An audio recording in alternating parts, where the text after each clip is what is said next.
the most noticeable scar, but Mikhail does also have a big scar on his back from the time we fought a troll uh, when we were just teeny tiny kids.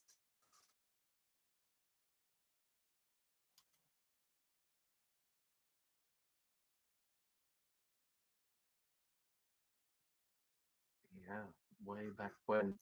And welcome, Camilla. The question for tonight is: does your character have any noticeable scars? And if so, what are their stories? Oh, I can only recall like one or well technically two, and that is her eyes, where it's like what's called like burnt, and that is after fighting a dragon, and that was long ago. Oh. Oh, okay.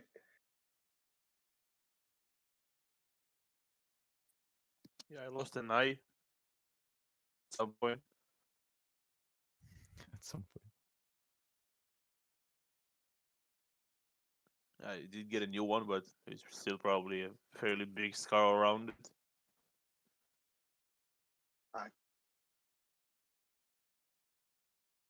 Can you hear me properly? Yeah. Yeah. Yeah. Because I have like 500 ping and I can barely hear shit.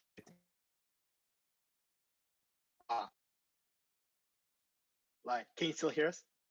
I hear you perfectly fine. I'm just, I don't know what. You're fine, then suddenly start lagging. And you're fine. No idea. Good old Discord. Well, do let us Yeah. know if you missed anything. No, I heard everything. Just sometimes you just get very robotic or miss something. It doesn't seem like I missed everything so far. Yeah. Yeah, Yeah, I must admit. Yeah. Yeah, I must admit. Same here, but I can still understand.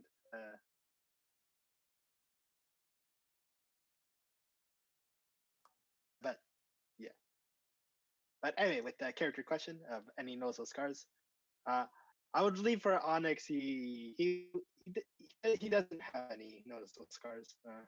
Not really. not yet. Yeah. Maybe it's just that good of a search.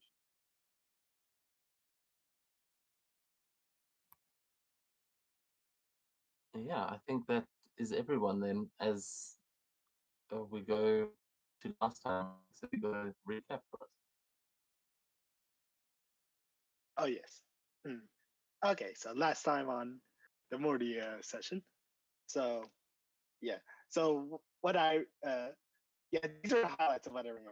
So I remember that basically we were doing some I forget some kind of well, actions for the region. What were called again? Yeah, we went into an intrigue. So you were taking Oh yeah. domain actions. Okay. Oh yes, and yes. So in the process of the main actions, we we were yes. So right now we are in the midst of planning to deal with the like the remaining leftover forces uh, of like the last the battle that happened in Rodovik. Basically, the remaining enemies that have become bandits in the area, and right now these bandits are led by a, a Goliath who has an axe, and this axe is I think important to like the other Goliath, right? Yeah, the Yeah, to Goliath tribe. the Sorry. yeah, the tribe that's currently residing with us. It's his ex. The leader is his ex is the ex we're looking for. Like he's missing the axe that the Goliath at the fort is holding.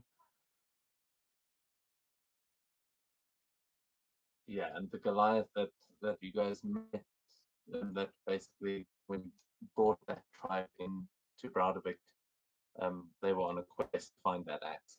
But it seems like that Goliath that has now taken control of the old fort is the one who kind of stole that axe and betrayed the Nor clan. Okay. Yes. Yep. So problems with that, and we are in our domain actions. We have took action where I think Carmilla did some scouting, while I think it was McKill who rolled for like stuff about meteor ores or of that nature. Correct? I'm not sure if I rolled or Mikhail, but someone rolled, yes. Yeah, Okay. Yeah. you sent some dwarves and several miners to go and get some of that meteorite ore to come back and better equip your soldiers with armor and weapons. Yep. And both were statistic totals. And then what happened next is that the Bear King, who's this new leader of Frostravik, actually visited, and apparently I don't know what to call them, but like something about basically the people that was emissary, yes. So the emissary that were sent. So what happened is that one of the emissaries returned with the Bear King, but but he doesn't have any hands anymore. So because how, in a way, how from what they viewed it is that this emissary was kind of disrespectful in a way, and right now the Bear King was seeking basically making sure there isn't more bad blood between Brodovik and Vlasovic.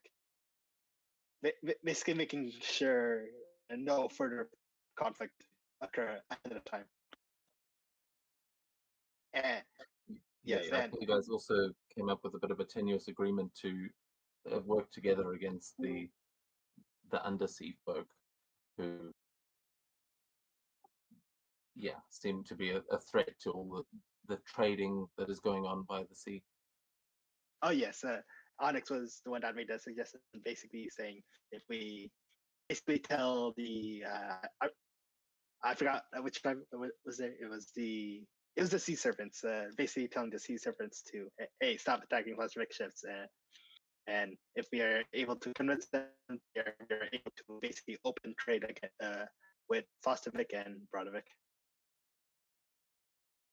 Yes, but you also know that in order to do that, you would probably have to go and retrieve the artifact that is controlling the serpents from Ren's domain. So, there's quite a conflict going on at sea. Yeah, basically, if we are able to fix one problem, it will start another reaction of another problem being solved. Yeah.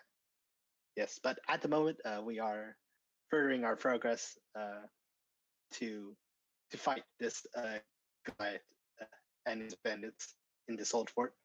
But at the same time, while Onyx and the Frost Giant Hjorgman was getting cured of their Lycran wolf disease,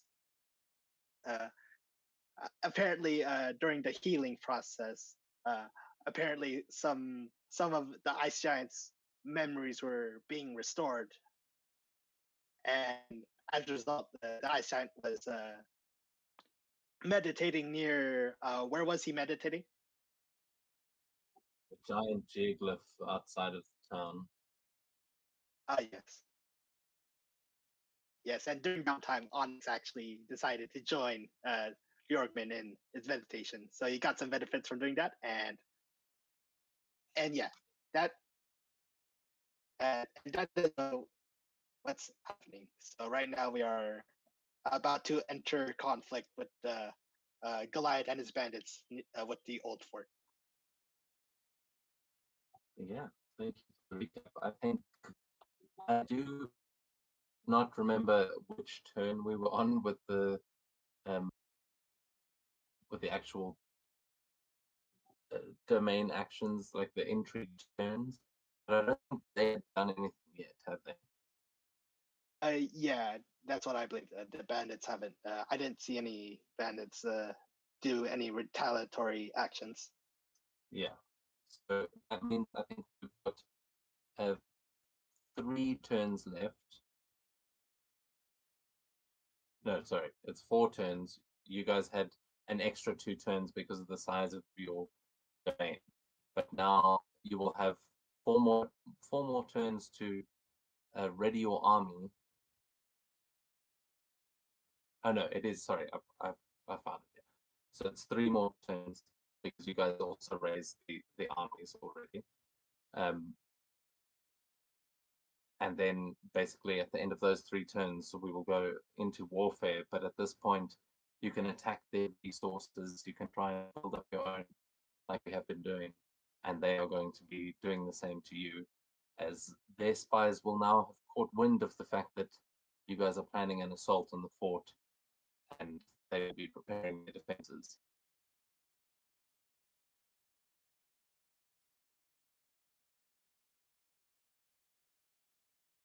Yeah, we go to you guys as, I mean, it's over this time you'll still have the downtime in those 5-day turns, but you've basically got 15 days before the battle, and it's up to you what you would like to try and do. Remember, each of you can control one of those turns, so, and then downtime on top of that for everyone.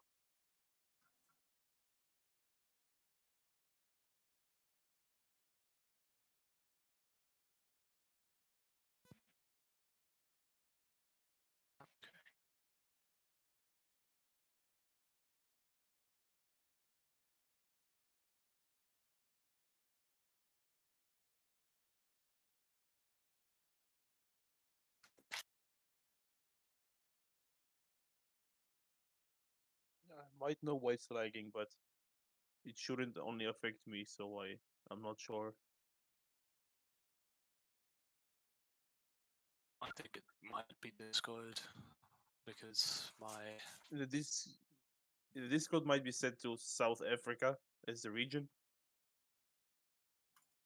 Yeah, I think it's usually whoever joins the call first. Yeah, I've got 1 millisecond. Do you want to? Because that's gonna. Yeah, but the reason is why don't everyone have ping? Because I think I'm the closest to you, and that's not even that close. Yeah, that is true. But do you want to? If one of you guys goes into the Kiga one first, I think it should switch. I changed Giga to Russia manually. That's the closest I had. Maybe I can do it differently. Let's see. Or we can try and join there. Let me join.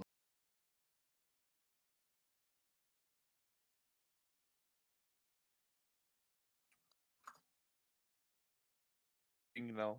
I'm not sure what. nice. Okay, Let's see. 72. Yeah, I'm on 200, but that's pretty normal. Okay. Can you hear us properly without us lagging? Oh yes, there we go. Yeah, Hello. that's cool. I mean, am I still coming through clearly? Yeah. Yes. Perfect. No longer Oh. sounding robotic or glitching. Are we So that's coming clearly to you though? Yeah, this is normal. Okay. So, but that's good. Then if you guys can hear me properly again, then you're good to go. So, you guys have got on your domain sheet, you've got the skills and defenses. Your enemy has got the same defenses, and I'm just loading up what the effects are when you attack those. But I think you have increased your own resources by 1 already. Yeah, when we grab Minotaur, Meteor Metal. And did you attack their communication? I think we did.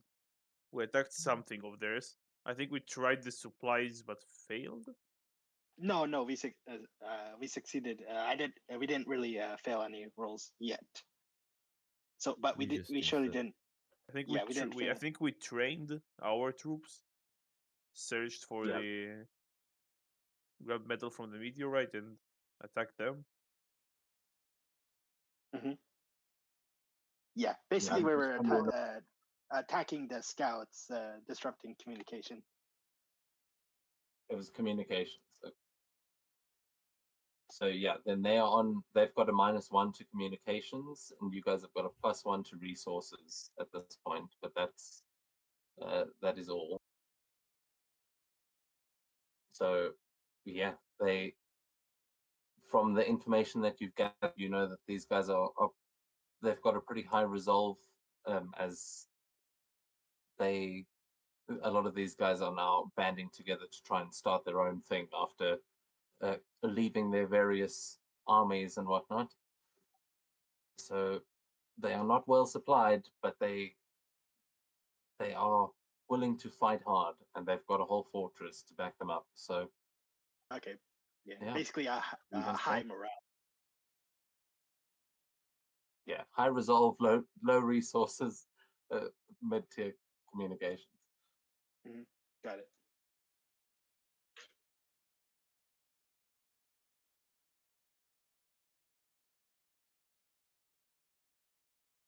And these, just like normal D&D skills, you can just describe what it is you want to be commanding your troops to do and stuff.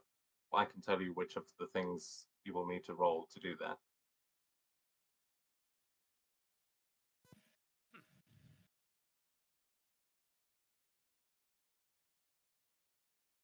Just like it's abstract, you know?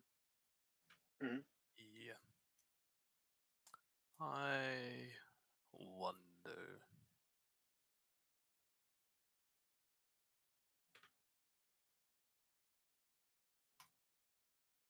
Do we still have that ballista?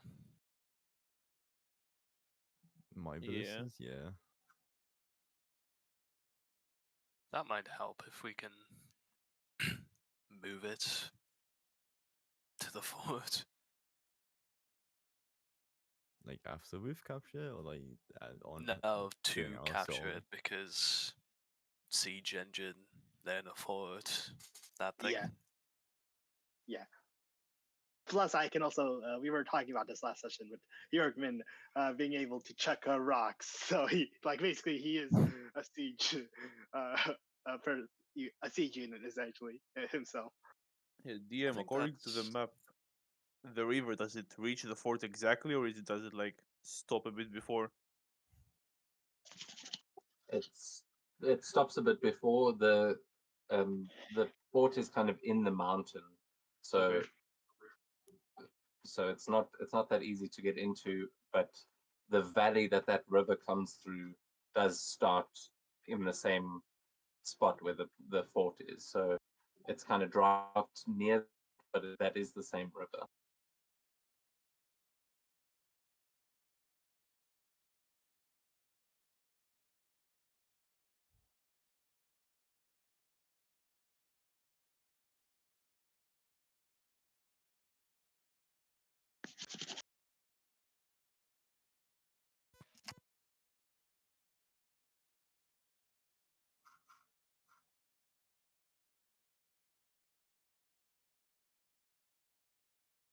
Yeah, if you guys do want to raise the ballista to bring with you as well, because yeah, as Onyx said, Huron does count as a siege engine, but if you want to bring the ballista as well, you would have to replace one of the units that you've already chosen, because Okay.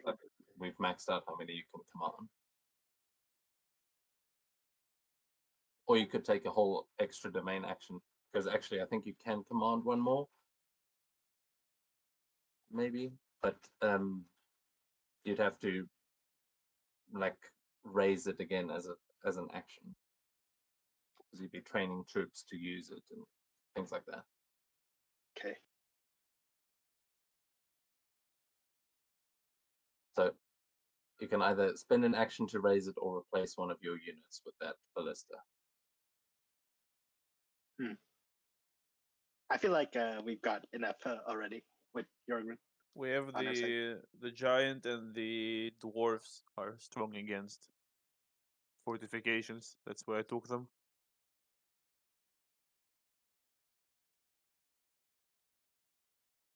So might not be a siege engine, but fortification is their speciality. Yep. Okay.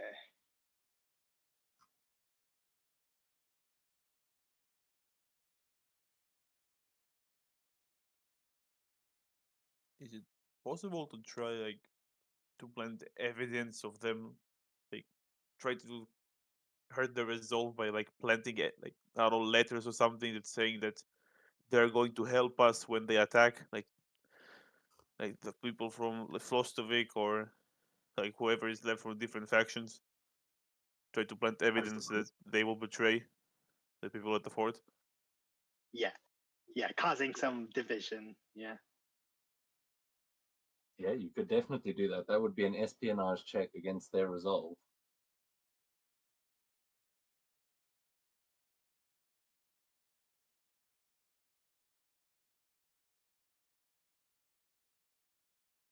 And if you have proficiency in investigation or stealth, you could add your proficiency to that roll.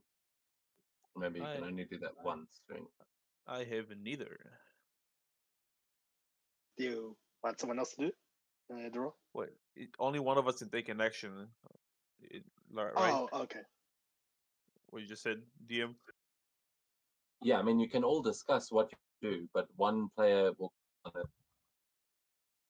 they can add their bonuses because Oh, they're the one that I mean, each player can.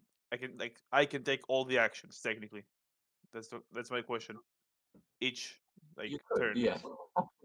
No, okay. Yeah, then someone else, not me, should probably make this Yeah. check. Maybe Yeah. Carmilla Mhm. for the stealth. But You maybe. yeah, Onyx, and Onyx is and Onyx is actually proficient in stealth as well. Yeah, I think so. So is Carmilla Oh, with an okay. 18. Well, Like an 18 is enough. So yeah, you can describe. I mean, Onyx, you can hang on to that for. I'm sure there will be another check, but with Carmella's, no, not that. I was about to ask, does it also include the +1 in espionage? yes, it's not meant to be a straight stealth check. It's a D20 +1, and then plus your proficiency bonus if you have the proficiency. So it doesn't use your staff. Oh, okay. I understand. Okay, got it. So it's 15, I think, then. If Carmilla's dex is +4. Well, it's your proficiency. So yeah, it's +3, +1, so it's +4 in total. So -3 from the 18. So yeah, in that case, I will say, if Camilla, do you want to? Because I think you already used your proficiency when you did the scouting, didn't you? Let me just check. Because let's see.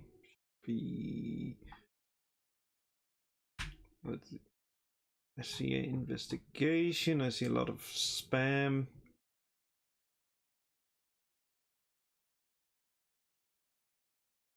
Survival. One of the ones. I see a survival. Yeah, there is a stealth check a bit higher.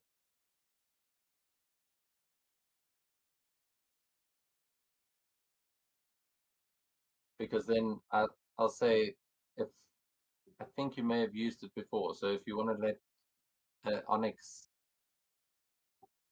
try and instead, we can do that. Sure. Or do you believe that 15 is or are you right with the 15 roll? It will be less than 15 because they used their bonus once and it's only once. So it will be in 12. Oh, okay, I understand. Okay, so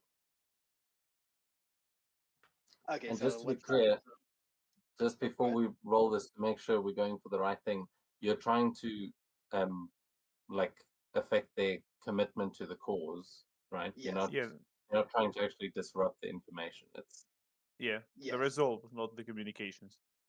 Cool, yeah. Double check. So yeah, then Onyx, you can give us that roll. It is it'll be a +4 to a D20 if you are using your proficiency. Oh, okay, so D20 +4. Okay, got it. D10 plus 4. Roll. Oh, 16. That is just enough. Oh, So, yeah. Explain to me again what is it that you guys are doing here to weaken their resolve and bring it to a -2? Planting evidence that some of them are working for Brodovik, like leave letters with official stamp of the Jarl, things of that sort. That's saying that when the attack happens, because they know about it, most likely, that they will help us in exchange for, staying alive Yeah. or whatever, gold. yeah. I can imagine. Fucking like, kind of like, goats. yeah, kind of like nailing a letter on a tree, and then the enemy scouts see it. And like, hey, what's this? And then they read it. It was like, oh, what the heck? Except we just nailed the heads of one of their scouts. And then the name underneath it of one of the other scouts, like Steve was here. That was actually a thing that the Vikings would do. They'd like leave graffiti, and they've found runes carved into places where it is literally like Sven was here. Fantastic. Yeah, so I'm sorry, I'm just trying to get the thing. 'Cause, yeah, they would feel like there's a rat. And Among Us. yeah. So you would bring them down then, because you attacked their resolve once before, We did. or was it their resources? It that was you the attacked? communications. Oh, comms. Okay. So sorry, I'm marking these down now. So their communications are compromised, and their resolve level is now discontented. At they, oh god, the, the thing stops moving every 5 seconds. Man.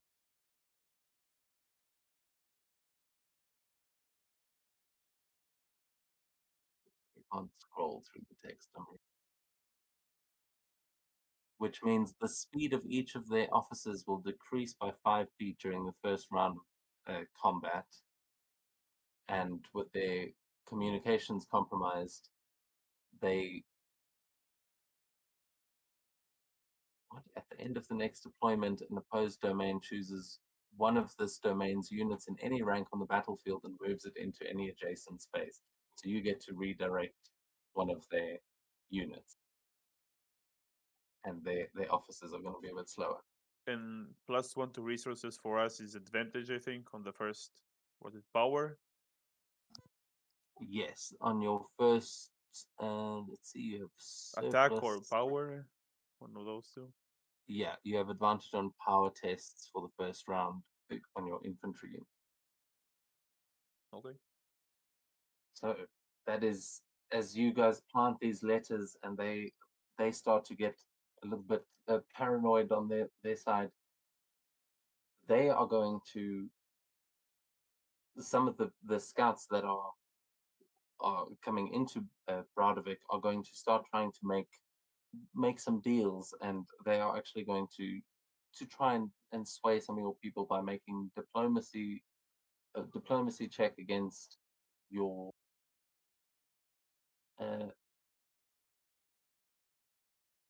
yeah, actually they're going to go for your resources, as they will see when they are coming in there, they'll see some of these new meteorite armor and weapons and things, and they will try to slip in there pretending to be your own troops and buy some of that so that they can equip their own people.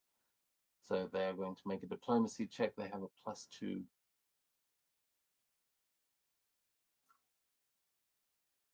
And this is to beat your resources. Oh crap, no. Potentially. So No. your resources are brought back to normal. That effect is, it seems like these pieces of armor and things that you're making, it seems like you can't make enough fast enough. They are just disappearing quicker than they should. Mm. And then we go Well, back to be 5 days. Is anyone doing anything personally while all of this is happening? This has been 5 days. I was still cooking. That's what I'm doing.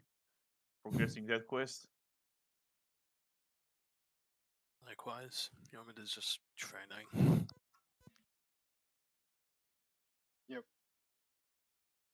Yeah, and it's kind of like similar with Onyx, but he's like meditating with Yorkman until he kind of like wakes up, and and you mentioned something about him when he wakes up. He's like much stronger or something like that nature when he wakes up. Was there actually an effect that you was us? Sorry, I make a lot of promises in game of things I'm going to do during the week, and then I completely forget. Yeah. But yeah, I mean, we go through the montage of training and cooking and doing your meditations. As I will look. I'll look that up again because I do have something for you. Yeah. And then what about Mikkel and Camilla? What are you guys doing as part of this montage? I will keep working on my bag of holding.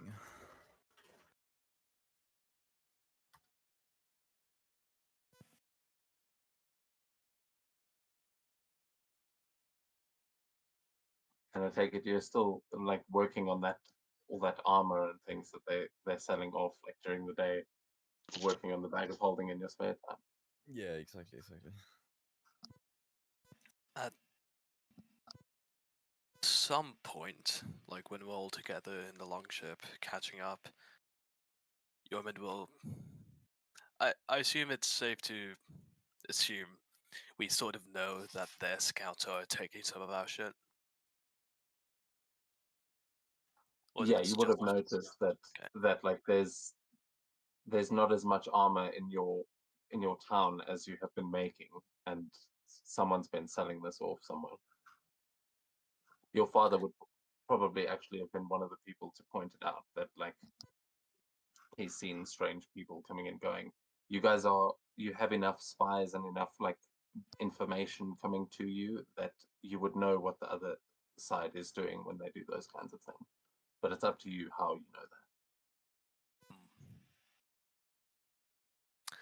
Yomid will just at the table. Right. So, these bastards are taking some of our shit. I don't think we can accept that. So, in the next week, I think we should do something. And what will that be? Well, I'm open to ideas, but I remember once my dad bought some very strange alcohol. I don't remember from where. It was apparently just meant to be super strong, but it burned. Now, what I'm thinking is, if we can make that same alcohol, we have a very strong drink, but we also have something that burns very nicely.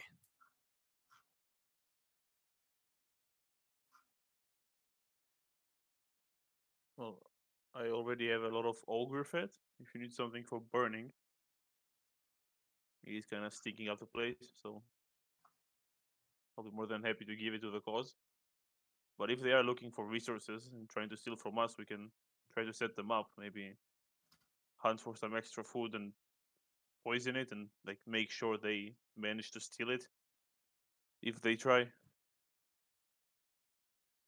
Dad's been saying they're mostly stealing arms and armor, but yeah, I think that could maybe.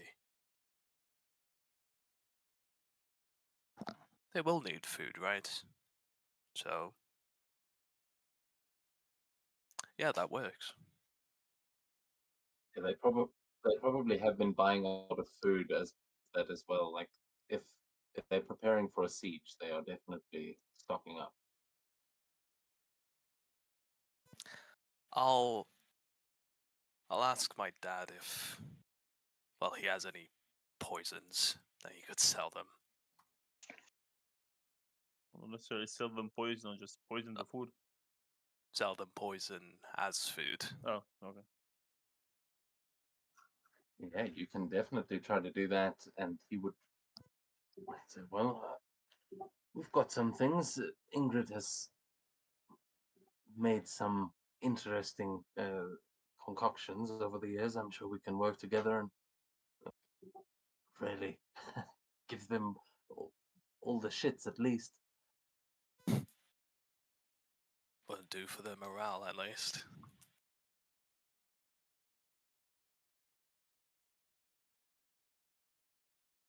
Yeah, so you guys can make either you can do another espionage check, or you can make this an operations check. As I mean, doing this may even be able to.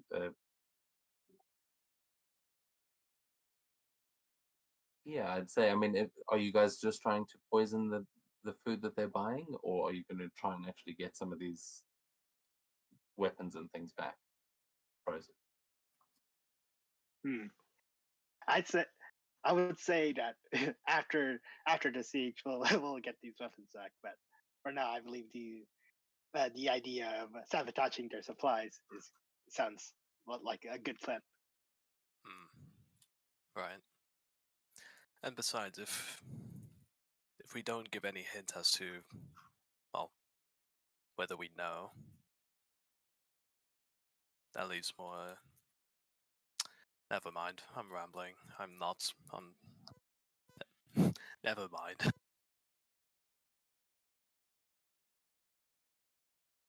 So you guys can, yeah, you can make either espionage or, yeah, I think this would be espionage. Ooh, okay. Yeah, well, actually, maybe no. This would be espionage. You're trying to sneak poison into the, and that Yeah. it's quite complicated because you don't want to start poisoning your own people either. Oh yeah. But then, are you trying to attack their resolve or their resources? I think resources is ideally both, but if forced to pick one, resources. Yeah. Yeah, I think that would make sense. So you can make whoever is going to lead this for the next week, you can make an espionage check, and if you have proficiency in investigation or stealth, you can add that if you haven't added your proficiency yet. So it would be a +4. Yep. So no one. I don't have proficiency in either, so Okay, so it's gotta be straight roll +1. Well, that's the thing. It's a +1. If no one's got the proficiency, then yours would be the same as anyone else's. I If you wanna just do that. assumed someone else would have. Yeah. Basically, we're using a Brodovic's skill check as a whole. Gotcha. What was the Nice. proficiency? I'd say you could actually, because it's your father and this is you are recruiting him specifically. I mean, that's not really how it works, but I'll give you the proficiency if you want to use your proficiency on this Yeoman. Ooh. I'll gladly take it. Because yeah, I mean, who would know the markets better than your family? And also, your mother knows like all the military here.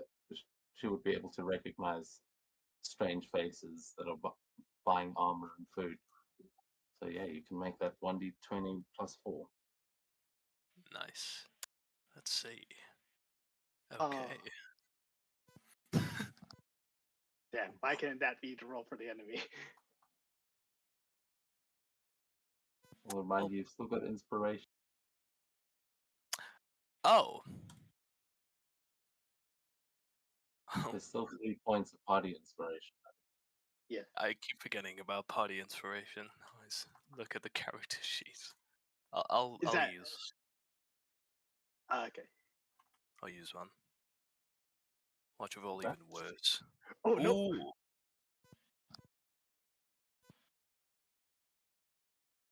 Oh, okay, nice. So yeah, Yeah. absolutely. You will get reports back when Kamila's spies come back into town. They will be laughing their asses off because uh, within the next week there would be the smell coming from the fort would actually be awful. They are feeding Goliaths in there, and now many of those Goliaths have got some serious bowel issues. And though it isn't killing anyone, each of the artillery units will have disadvantage on morale and command tests until the end of the first round of battle. So, first round, most of them are still going to be shitting themselves. Perfect.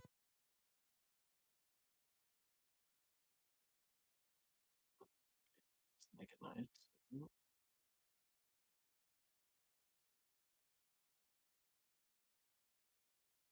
We should actually be writing each of these things that you're doing in the action log. That's Yeah, why. yeah. I'm actually writing down notes. Oh, can Uh, you access that? Oh, what was that? No, there's a tab in the domain sheet called action log where you can actually keep track of these things. Okay. Is in the journal or No, on the domain character sheet, like if you click on okay. Proud of it, there's Okay, a got it. tab there. I don't know if you guys can add to that yourself. Okay. Action log. So, oh, action. Like, Oh okay. yeah. Oh, yeah. Yeah, because when we do things, we should just add those so that we remember. Because yeah, so they've got -1 to resolve resources and communications. And remember, that's out of a possible -3.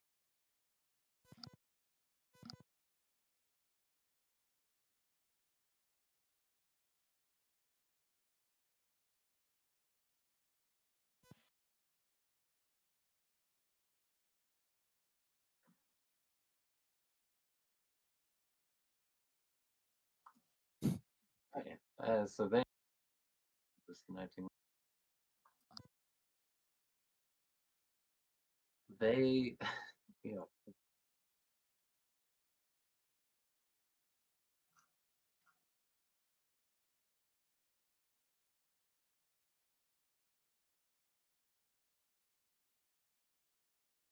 yeah, they are going to try and deal with the the problem, the problems that are facing them at the moment, and they are going to try and come together as all of them that are sick and they are having to look after each other. They're going to try and turn this into some sort of team building, as they're going to make an operations check to try and get actually the morale, their resolve a little bit stronger through all of this. So that Oh. is not enough. Big Goliaths that are currently unable to keep any food in are not all that happy, and there's no team building going on. Instead, they lose a point to their resolve, which means they are now rebellious. Some Oh, damn. people, there are people leaving the fort because they like need medical attention. You've seen a few people sheepishly wander into Braudevik to go and see Ingrid and try and Yeah, find whatever has yeah. poisoned them. Basically desertion. Yeah, it is not worth living in a fort that's just making you more and more sick. So they have now got -2 to resolve, which means that Ooh. during any combat against their officers, the first one of the saving throws made by the officers of this domain against a spell or effect will have disadvantage. so they get disadvantage on their first step. And then that is another 5 days that they spend as you send poison into the camp and get rid of some of their warriors as they start to rebel. Uh, I will stop you for a moment. Each turn is 5 days because I might have missed Yeah. it. Okay, and that's the end of the fifth turn.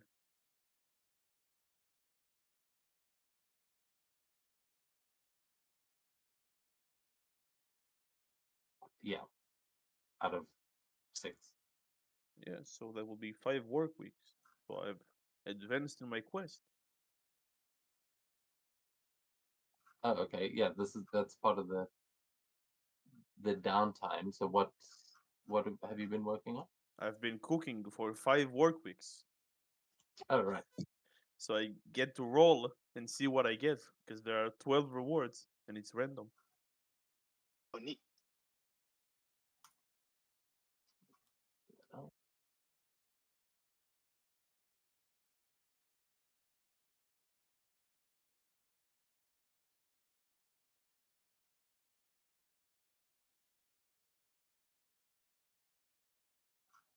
is the quest called again? Oh, The cook, yeah. I got the pressure capsule, so I have other 12 options. Is this what I believe it's how it works? Yeah. So you can roll a d12 then. Yeah. A 3. Rewards Oh, handy spice pouch. I got it. Yes. Yes. Oh, like what's that? I get free spice. So for when I cook, I get I think the common ingredient for free technically, but Oh, it has nice. charges. It just got infinite food. Not infinite food, but half of Well. infinite food. Halfway there. Okay, so let me just open your character sheet. I'll pass that over. Yeah. It makes sense though. That is like the one thing it's been like wanting.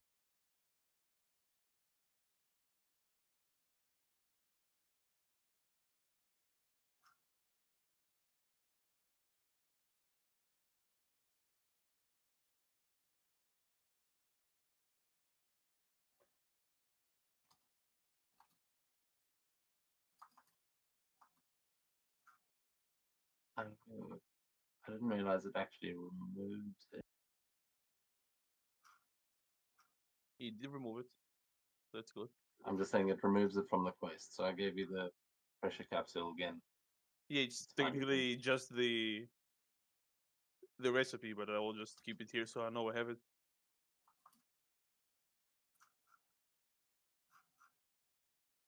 And have you got the pouch is there. Yeah. Oh, well done. Yeah, so Arnora would bring that to you as a thank you for helping her out in over the last few weeks, and I think this would be quite a prized thing. But what does the pouch look like that you get?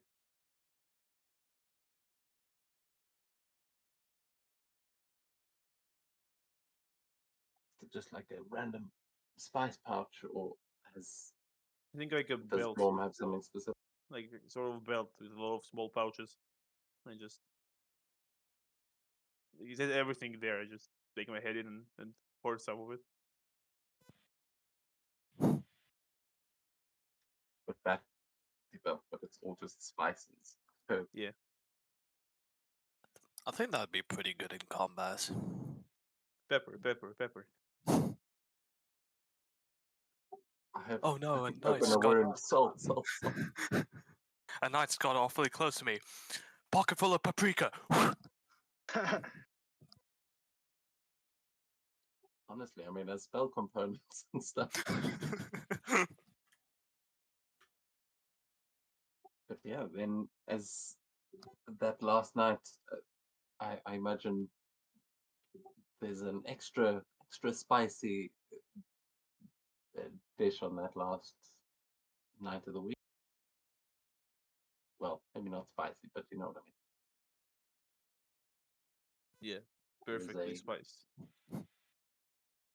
New flavors that no one has experienced. This is Gorm probably expended all the charges to see everything you can get from it. Gorm is gonna make Yeah, a let's give trading company Sorry. for spices.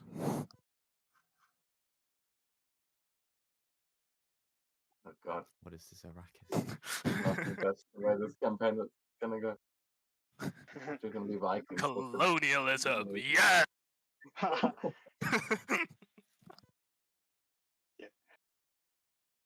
We're raiders. What Yeah, I will rules? say you can make a performance check, or what do you usually use? Sleight of hand to cook. I use my cooking tools, but I'll make. Oh yeah, if you've got tools, you can make a check for that with advantage to see how well this meal goes.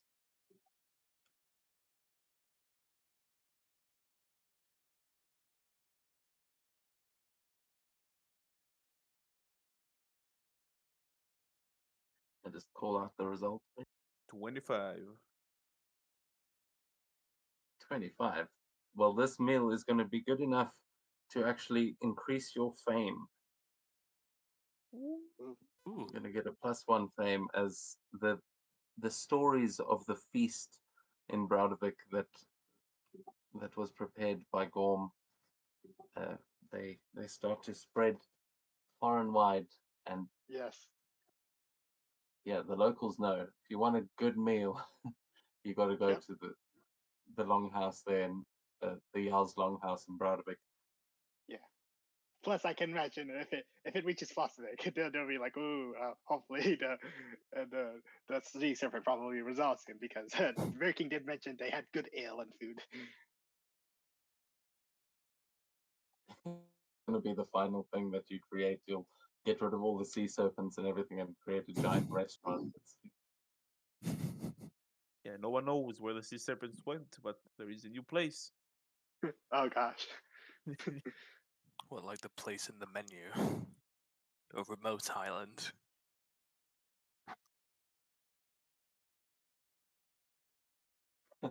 I mean, I guess I'm there's here for that Arena. one, though.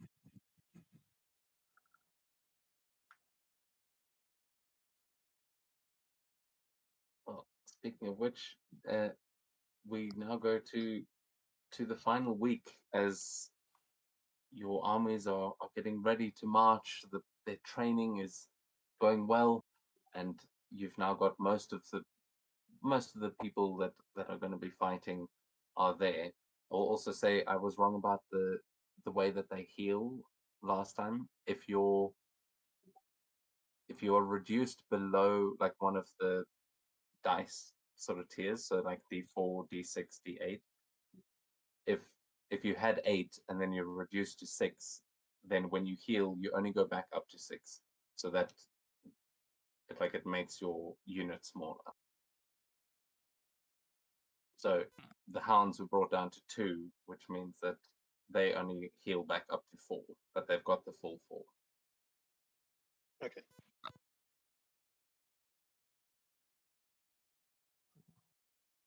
Yeah, that'll make more sense when we're actually doing it. But Yeah.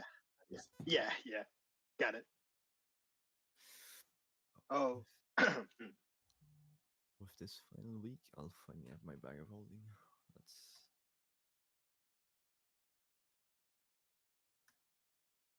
It's been nice.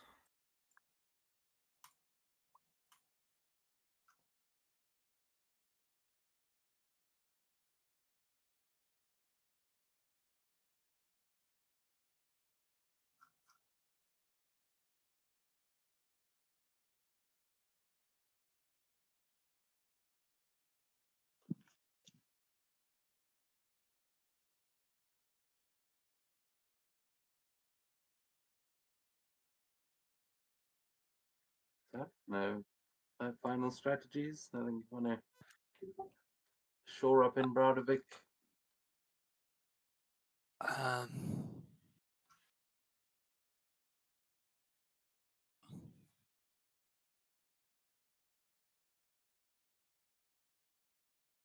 you know that there's a couple of pretty talented people around willing to help out. That like Oda could train them up, ready their resolve a bit more, or those. I mean, all of those meteorite things have not really been, because they were getting bought up. They haven't really helped you that much. But if you want to put some extra effort into that again and get your resources back up, try that. Yeah, I think. Yeah, Yorm's gonna have to talk to his mother and ask about doing a bigger training for most of the people in the town, rather than just strictly soldiers or raiders.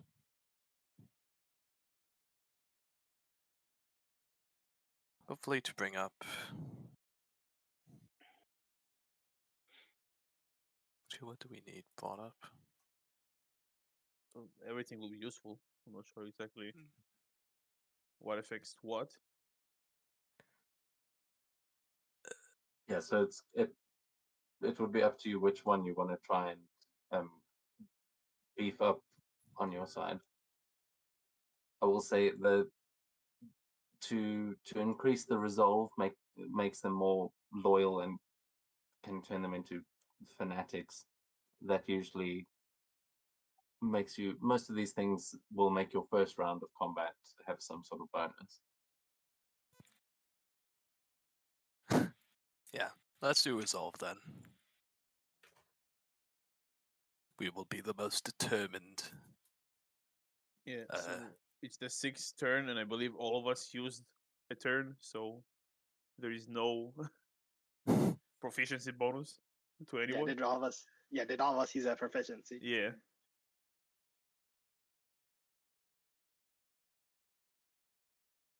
Okay. Yep, sounds like it.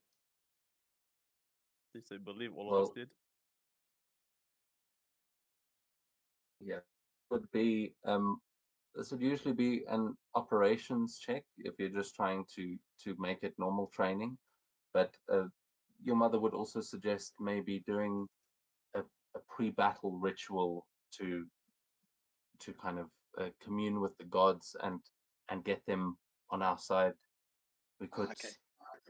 we could convince everyone just to remember what we are fighting for and not to fear death.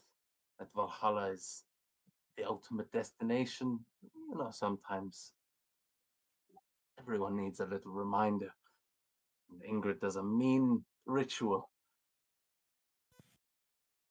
Could do a sacrifice and some training with it. Maybe get a fighting ring going.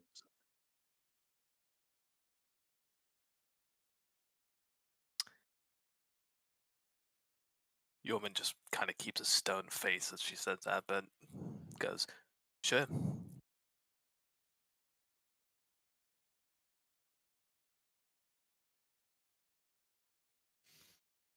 It is up to you. You are commanding this time, my boy. But you can basically make that a law or operations check, whichever you prefer. I think, yeah, let's do lore. That's a higher mod.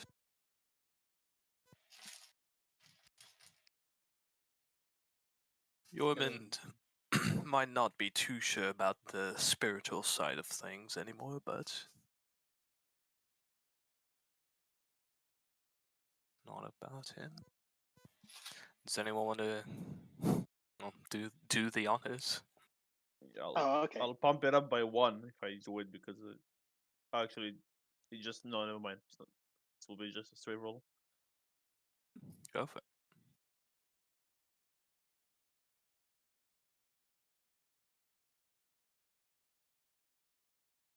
Oh, 13.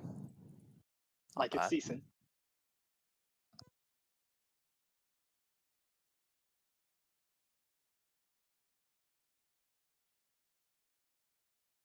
Sorry, what did you get? 13 on the lore.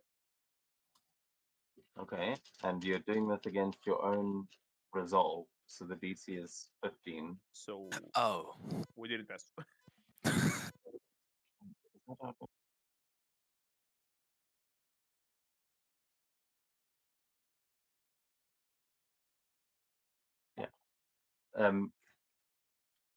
So you can, yeah, I mean, you've still got party inspiration if you want to try and get one. Also, has everyone used their proficiency? Think so. What did Gorm use his I mean- proficiency on? Let's Yeah, like see. was no one here last week? I mean, who wasn't here last week? I mean, 2 weeks ago. I know I spent my proficiency on the first operations. And I'm Yeah, I not feel sure like if Gorm might. if it was either me or Mikhail on the meteor, right? I think it was me. Yeah, Mikhail was handling that. I think Gorm still has one, and you would be proficient with religion. I'm proficient with all of the above. Yeah. Yeah, I'm so just, then I think you I'm could just add. making sure I actually haven't used it. Yeah, this I is mean, not certain. I feel like this. Sorry, Onyx. Oh, go ahead. Sorry, I'm sorry. I feel like this makes a lot of sense for Gorm to be able to use his proficiency here, and I'm pretty sure that, yeah. I think the only thing, because there was one role where you were raising the armies where, yeah, anyway, I'll say you can use it here so that you'll get an extra +3 on top of that from your proficiency, which will just be enough to beat your resolve and increase that from.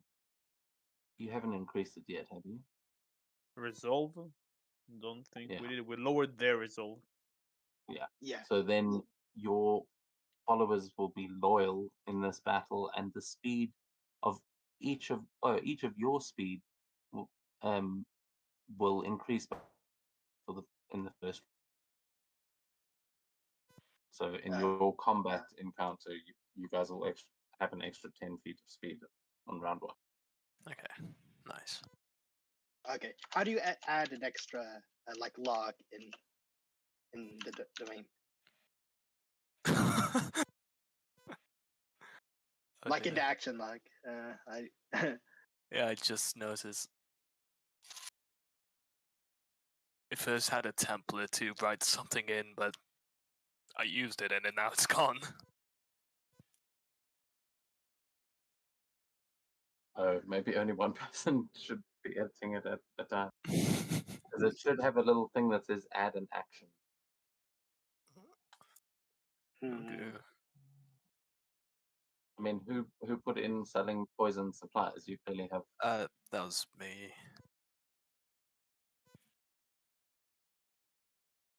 Yeah, so I don't know what you did, because I don't know if I've got different Yeah. permissions, but there From should what be I an add an remember, action button. from what I remember, there's already kind of like a template there, but at the same time, I don't see like any plus or like adding action in the log. No, there was a template and that's what I. Oh, Oh, who's doing that?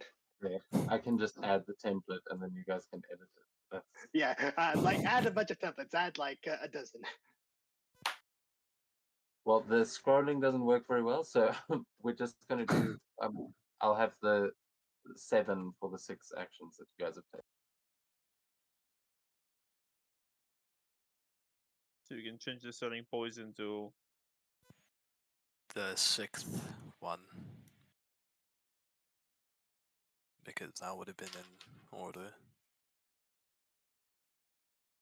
Yeah, I mean, it's not going to matter too much for this one. I've got their stats, and I think it's just your resolve that's gone up 1 because they reduced. yeah. It's mainly us hurting them.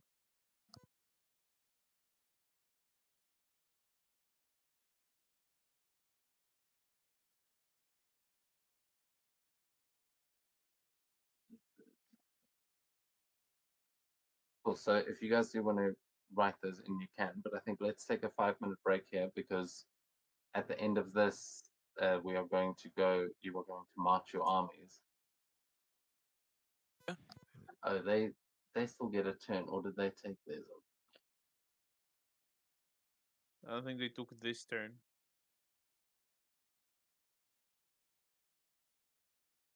Okay, they are going to try and uh, forge an alliance with the lizard folk to try and get an extra unit.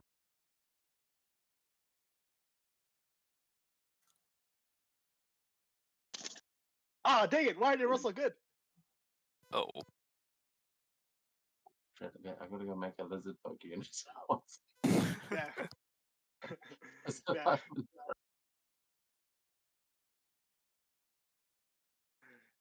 Damn, damn, you're rolling good for these enemies. You rolled an 18, now a 19 from a straight D20. We'll see. You know how it is. The dice gods like to favor the DM in the beginning of the session and then just flip it towards the end. So yeah, hopefully you'll start getting the luck soon. But yeah, we'll take a 5-minute break and then we will we'll get into the actual battle and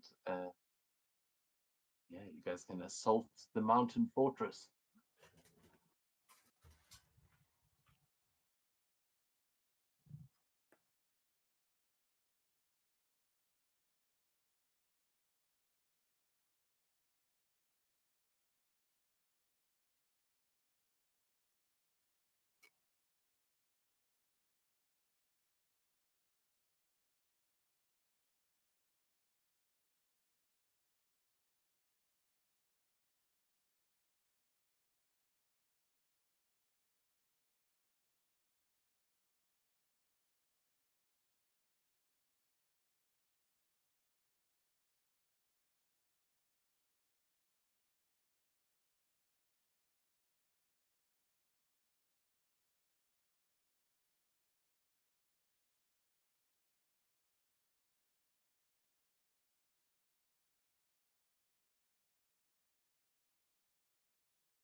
That's the music bot.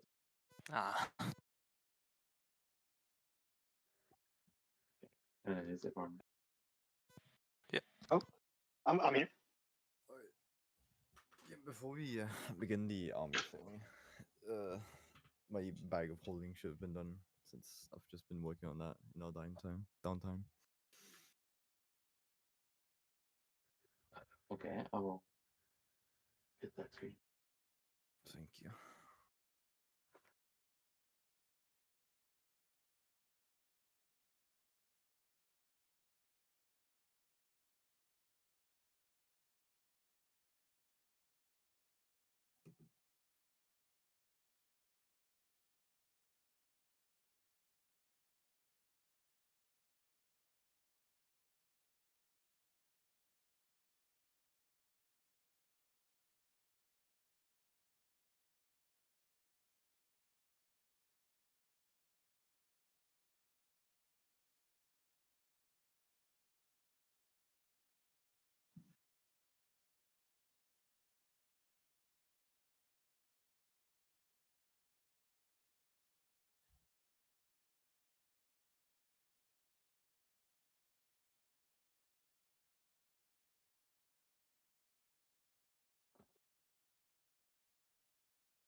You should have the bag of holding.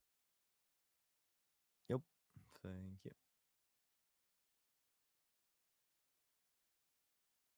Well, I'm not sure it actually works as a container at the moment, but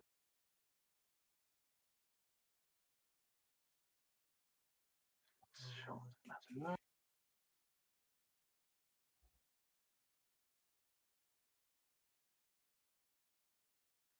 Okay, so what is the plan to actually march your armies as they all amass here on the morning of the 31st?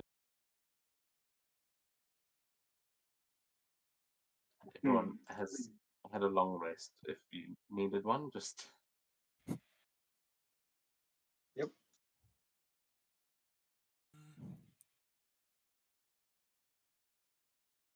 I think the first thing we'll try to do is see how well the siege engines work.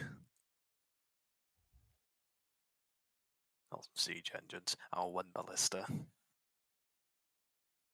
Oh wait, so did you replace one of your units with the ballista? Oh, No. I don't Oh, think we right now. Yeah, we didn't decide that. Yeah, we didn't.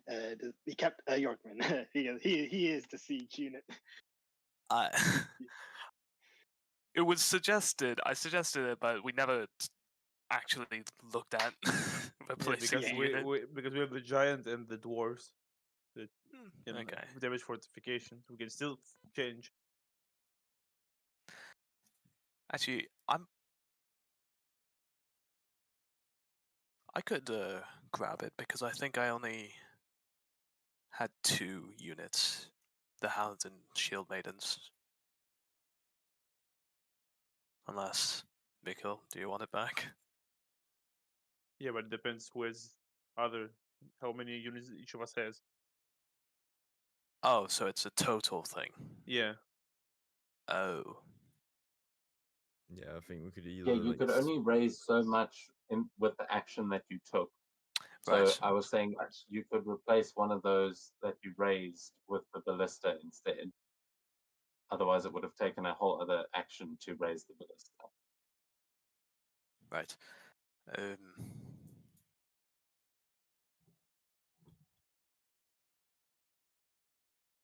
So currently, you've got. Should I move you to the other one? Please. That would be good. Thank you. Yeah. So yeah, the ballista is not on your list. but you've got the dwarves, you've got your own guys, you've got one of the Goliaths, and you've got the Seder healers and Curant.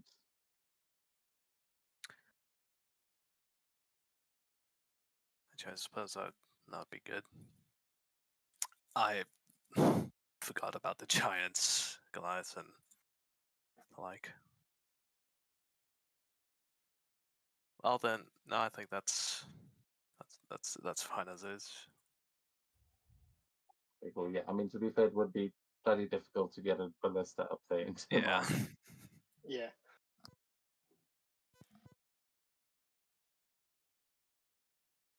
Cool. So then I will take us to the area map, and you guys can tell me how your characters are actually. I mean, how do you want to start this battle off? As Bradovic is pretty much just swarming now with all of these soldiers. Everyone's ready to go. You can see the Goliaths, and you can. They are all getting quite rowdy, but a lot of them are extra excited because they know that they are going to fight for their chieftain's axe, and the resolve is good. So Yeah. it should take you about a day, or yeah, you should be able to reach the fort by sunset. You have cleared a path. You've got scouts along the way. Oh yeah. Quick question. So, what are all of our benefits and the enemy's disadvantages? Because right now, I wrote down like enemy artillery unit will have disadvantage on morale. Any enemy officer has disadvantage on their first save against spell or domain, and then we have extra 10 feet in the first turn of battle. We have advantage that- on power checks on the first round. No, we don't. Not We don't anymore have it. because Yeah, they've yeah. fixed True. their Yeah. resolve. Oh yeah. True. So yeah, they have got. Oh, you did lower their resources again. So Mhm. yeah, they do have the artillery units have disadvantage on morale. On the first round, they have got. Let's see. The speed of their officers is decreased by 5 feet on the first round, and they have disadvantage on their first saving throw in the battle. And the communications as well. So yeah, at the end of deployment, you guys can choose one of their units and get it to move into an adjacent space and like reposition them. But then yeah, for you guys, I think it was just that extra 10 feet. I don't think you raised anything else. The advantage on power checks was undone.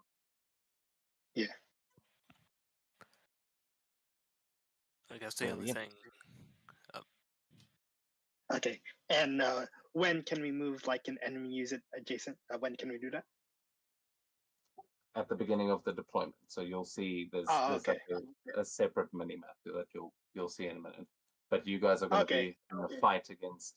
You guys are the officers, and you're going to be fighting their officers, and then the armies are going to be fighting like outside around you guys. So you're not in the thick of the battle, but you are. That makes Yeah. sense. Yeah. Right now, this is my first siege battle in DD. So yeah. Yeah, so while your armies are going to be sieging on the outside, you guys are going to be able to like break into the fort and go and take on the leader of the fort while that's Oh happening. yeah. Oh, okay. Got it. So you guys can describe to me how you want to try and do that. And I mean, in this part is all kind of abstract, so it's you can flavor it however you like. Tell me what your characters are doing to lead these armies into battle.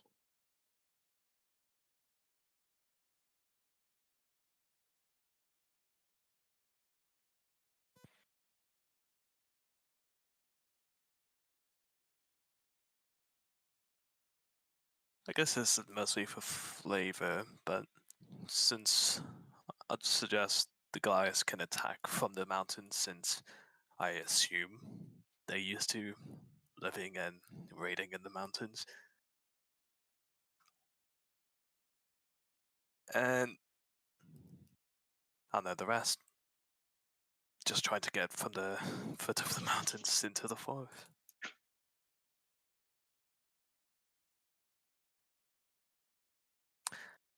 But I think Yormund is gonna, as an intimidation effect, get his men to howl as they usually do before a battle. And just the entire forest starts howling. Oh yeah, you can make an intimidation check with advantage and see if that Ooh. morale spreads. Intimidation. Ah, Oof. well. Even with advantage.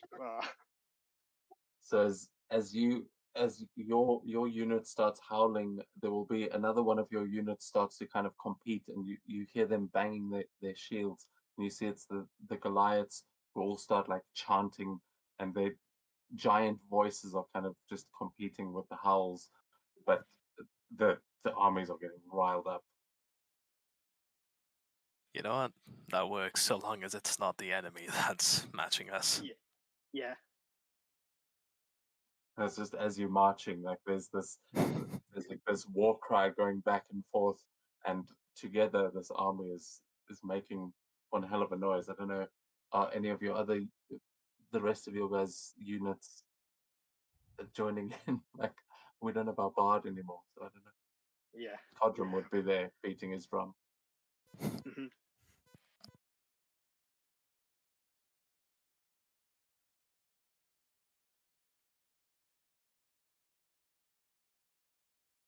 Yeah.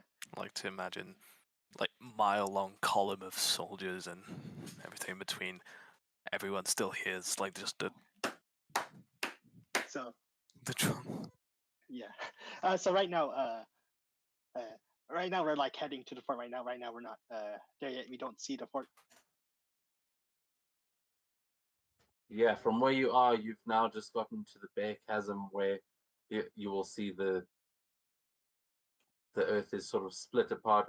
Although actually, I don't know how are you guys getting everyone there? Are you taking people by ship and going around the rivers, or are you hiking in that column of soldiers?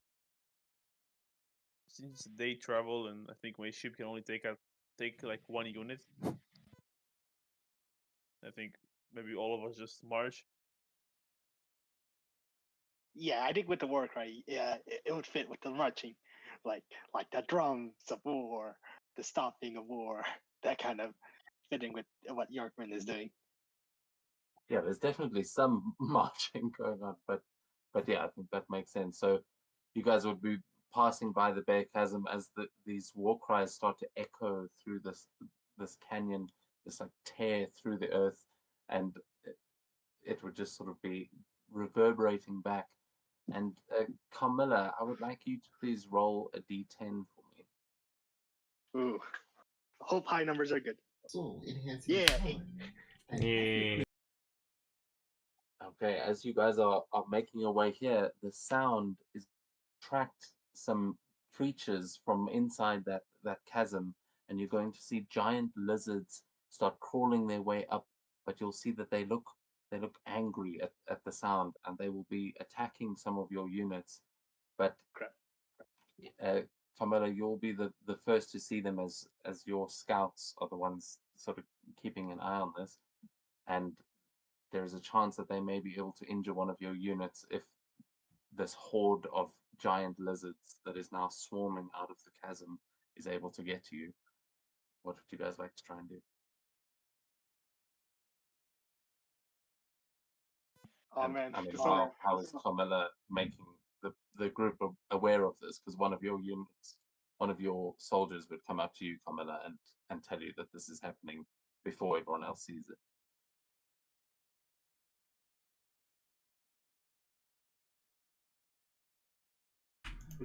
That's a good question. Oh, damn it. Well, the Palatines You know what?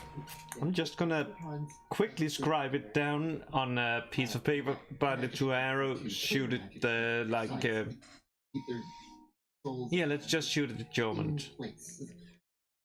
He most likely, man, like, I presume he can read at least. Smoke, magic, time travel. You don't know for sure. He just Well, that's a hit.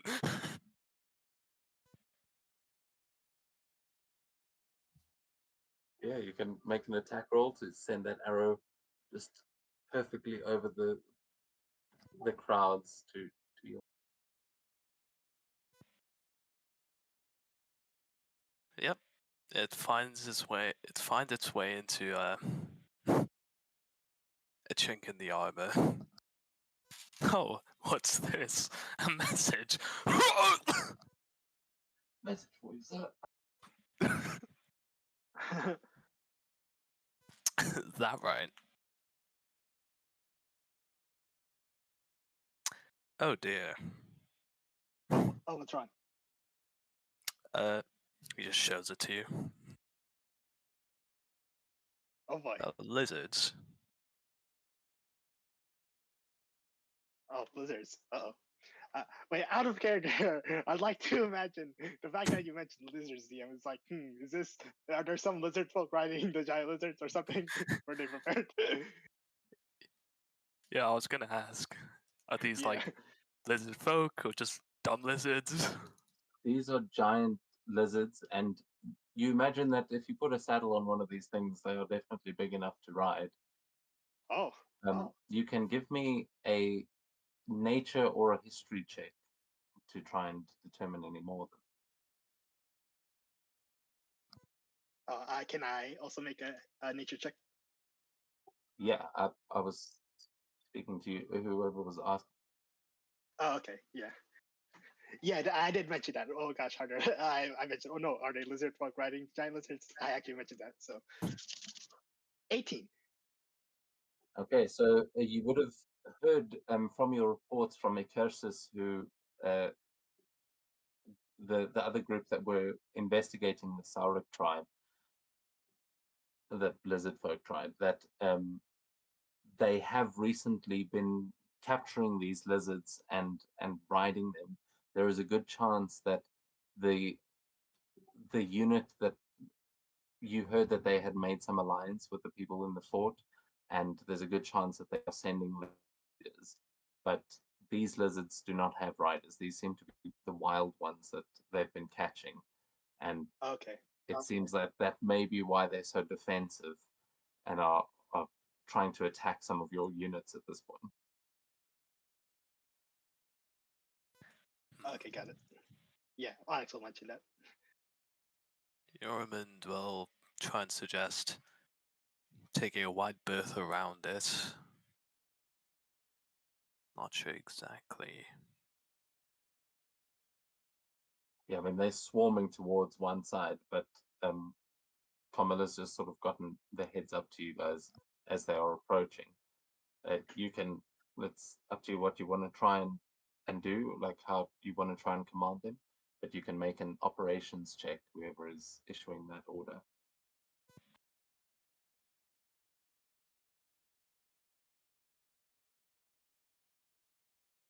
And you can add your proficiency to this. This isn't a domain action. I think Yormund would try and give an order to just like call him march right, just to put some distance in between us and the chasm, so they fuck off, hopefully. Yeah, I mean, if Camilla was sending the message to you, I assume you're at the front, sort of leading the pack, so you you can easily divert them, send that message back. But yeah, make an operations check. This is going to be versus your communications DC. Cool. Plus 5. Nice. 22. Okay, yeah. You guys are able to avoid the giant lizard swarm, and a couple of them that do get close are swiftly dealt with by Camilla's archers that are just able to keep them from getting anywhere close as the column marches on and takes a route closer to the river, following it up into the mountain.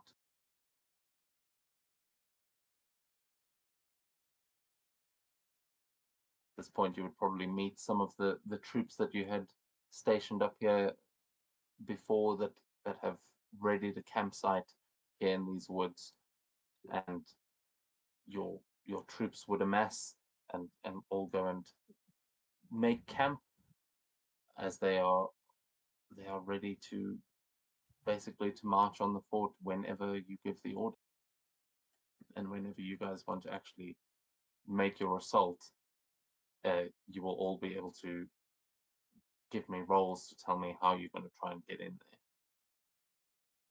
there. Ooh.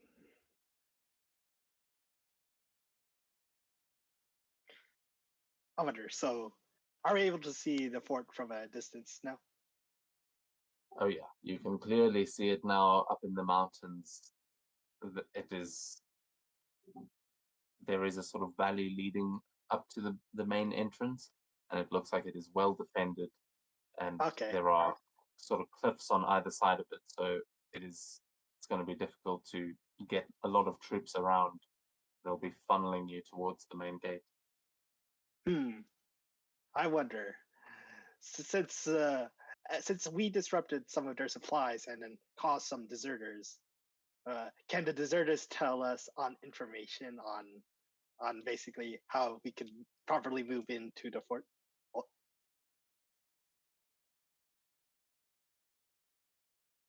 Yeah, you could give me an espionage or law check. No, espionage is the one. Just,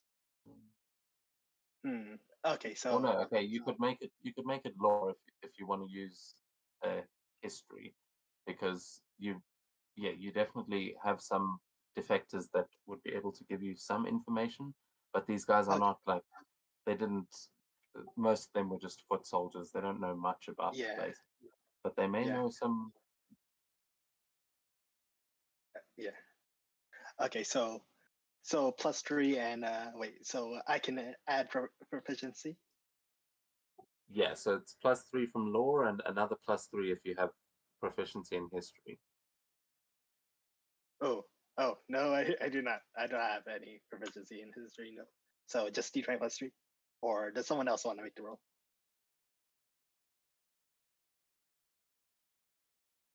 With the so that they have a decent bonus. I can make it. Okay. Yeah, so that'll be like a D20 +6 for you. I'll say you can make it with advantage if Onyx is helping you there, as you guys kind of discuss this together, and yeah, Gorm may have some information just from having lived here for a long time. That 20. dice was so cropped on my screen, but yeah, with the 20, the guys that you are speaking to, what are you asking them specifically? Like, as Onyx and Gorm have a conversation with some of the guys that defected. I believe we would ask them about the terrain and basically around the fort, and ask if either they've been around like entering the fort, or if they saw anyone, basically saw the paths of their old allies moving in and out of the fort or around. Like how are the enemies moving around? Some of us were stationed as archers, and we walked along the walls. There are a lot of places to shoot down. You can kind of see all around you. There are not many extra gates or anything, but we did see one of the walls was, I mean, most of the fort is kind of in disrepair, but one of the walls, there is a little opening. You could probably get a few people through there, but it would not be wide enough to bring a whole army. Okay. It is on the western wall. If you are able to get up the cliffs, you may be able to get to it, but from the ground, they will see you coming. It would take some real rock climbing. how large would you say this like rocky terrain or is? It's just like a little break in a fence, you know, maybe big enough for a goat to run through it. Okay. There is a chance they could have repaired it by now, but it was not really a big concern. I just remember one of the little bastards tried to sneak through there one night when I was taking a shit. I was there a lot, so you know, be careful when you go through. You may be stepping into something you don't want to step in. Okay.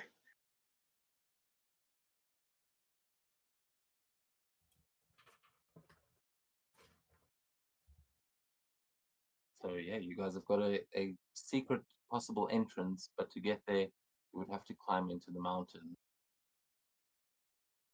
And that could be a dangerous cliff pass to sneak through. Okay. Yeah. Yeah. Basically, Onyx will basically have some have some confidence in being able to get through that rocky terrain, because he suggests about basically with his ring of jumping, he's thinking about carrying some soldiers and then jumping along or of that along the terrain or something of that nature. Yeah, so that's the thing. You guys could do that for yourselves, like for your party, but taking the whole army is going to be basically impossible. So yeah. the way, but that's also kind of the way the system is working, like out of character. You guys will be able to get yourselves into the fort, whether that's fighting with the army and breaking through when the battle begins, or it's kind of up to you how you want to attempt that. But your armies are going to be they'll be moving on their own, and you can strategize that while you're in the battle. Like you'll be able to see what your whole army is doing. But it's not that complicated, so we're not going to worry too much about the exact specifics of where your units are. You can assume that you've trained them well enough, they know what they're doing, and they will fight based on your commands that you've already given them. Okay. So right now we kind of, in normal D&D standards, like how do you want to try and get into this fort as the battle begins? And one of those ways is potentially through the mountains, through a secret entrance. Okay. But yeah, that's just one option. Okay. Yeah, and based on the map, so and what we're told, so basically, is the fort just basically like hanging on the mountain, or is it like underground next to the mountain? No, it's built onto the mountain. It doesn't seem that fancy. It's got a stone base that is clearly well built. It is well fortified in there, but it's mostly just wood. Okay. Yeah. These are pretty common to find all over the place, but this is an old one that has been recently sort of repaired by the people that are here, but it's not looking great. Okay.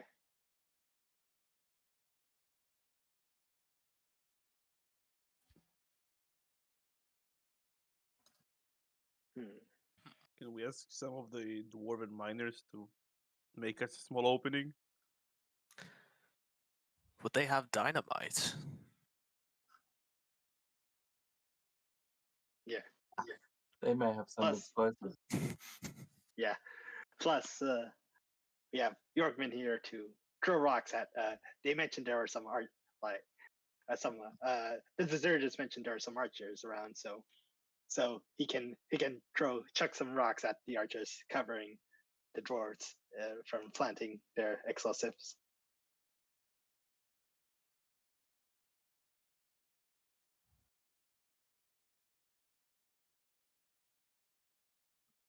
Right, well, we can definitely plant a few of those. Where would you like us to put them?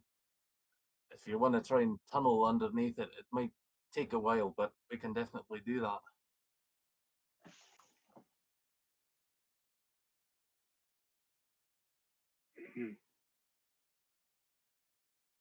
I don't think underneath. I think we should just go in from the closest point. The one who take the least time. That's what I think.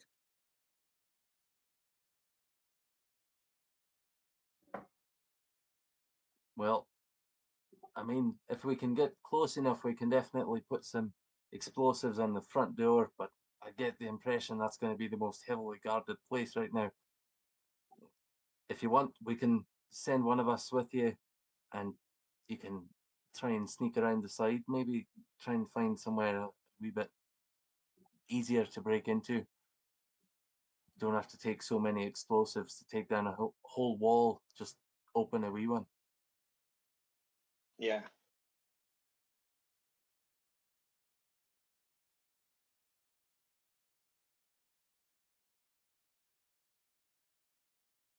What are the risks thinking? I think it's a good idea.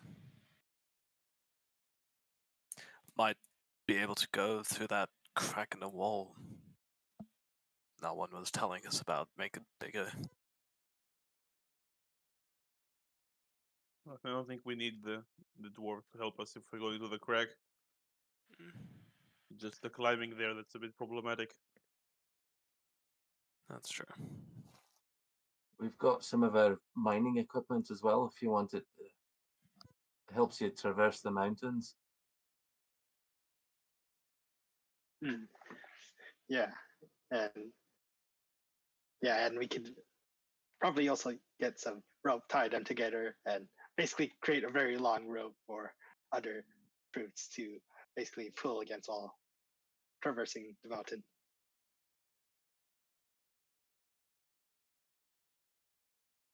So it's either sneaking or climbing.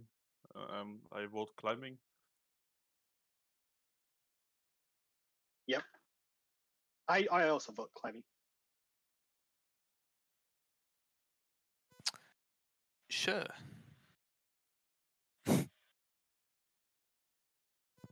Well, if you didn't want us to come with you, I think I might have something here that can help. Angus, and you'll see a crazed little dwarf with the hair sticking out in all sorts of different directions, and he's just covered in mining explosives that he's ready to throw. He will come and give you an explosive. Who is going to accept it? I'll accept.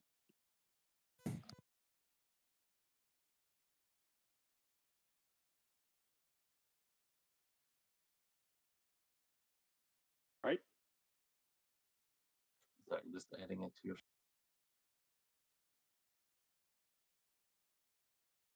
So he's going to hand you a bomb.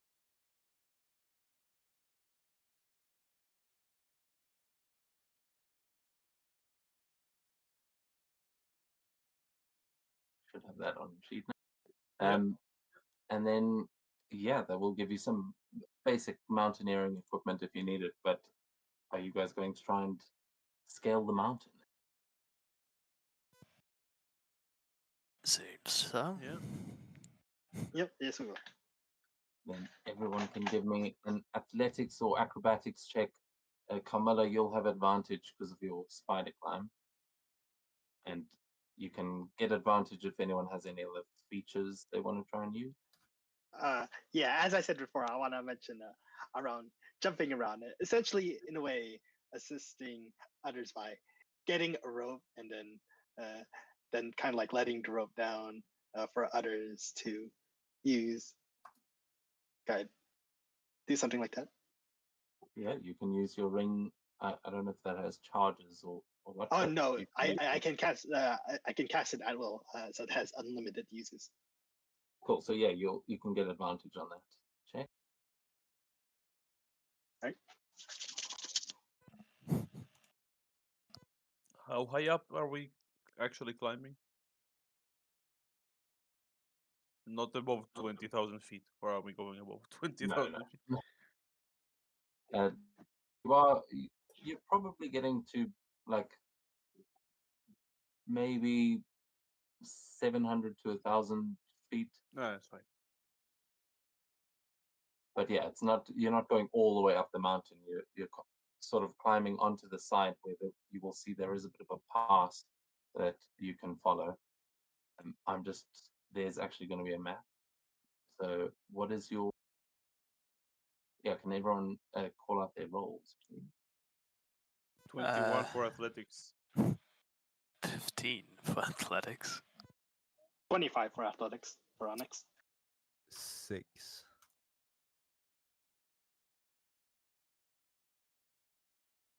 And Carmela got 11 in acrobatics. Okay.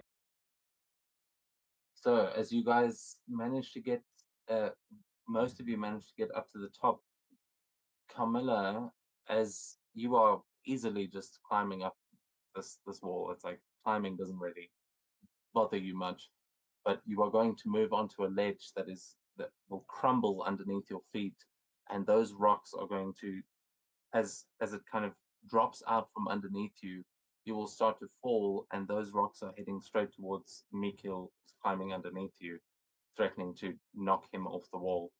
I'm going to need a dexterity save from both of you to try and avoid actually falling off the mountain. Oh boy. Sorry, from. Oh yeah, I am. I'm Carmilla gone. and Mikil. Ah, How close are we to each other? I mean, you're all climbing together, so it's sort of up to you, but Mikil would have been just to the side where the boulder, Carmilla, you easily catch yourself, but one of these rocks is going to fall down and knock Mikil off the wall, and you are all going to see Mikil just starting to fall back into the clouds. Can I try and do something? Yeah. It will be an odd placement for it, but nature's letter. I sprout a tree underneath him, and it catches him. Okay, yeah, I will say, Mikil, you can give me another athletics check to try and catch onto this tree as it falls, or as you. Yeah. Honestly, I can imagine since the soldiers were mentioning about taking a poop there. I imagine the tree came from the poop. Was it an athletics check or athletics save? An athletics check. Okay. That would be Oh, no. 7. Okay, well, Inspiration roll. what inspiration? We have a group inspiration. Sure. I mean, my You wanna fall to your death? my cloak, like, I can walk on vertical surface, like. Oh. I just need to plant my feet on the thing, and I can just walk on it. Shit. Okay, well, I mean, this is you're falling down, so the speed is, even if you can walk on it, it's kind of like being Yeah, thrown that's from a true. moving car. So I'd say with that though, you can get advantage on the check for sure. Praying. Because yeah, like Kamala can also like move up surfaces like that, but we were still Yeah, fair. Okay. Okay, that's a 13.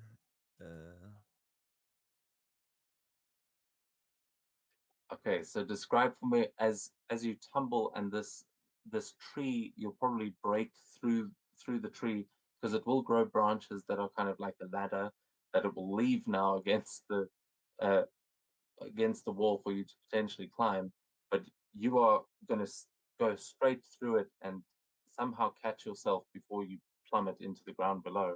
What does it look like as you tumble and catch yourself? Mikkel's just trying to get anything out of his pockets to, in a last ditch effort, like try and just force it into the rock surface or the plateau, just drive his CX or whatever just into it, and that slows him down enough.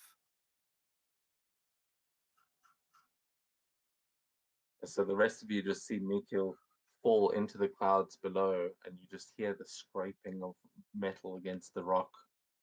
And yeah, any of you who want to make a perception check to see if he's still alive, you can do, but the rest of you are up there on that little.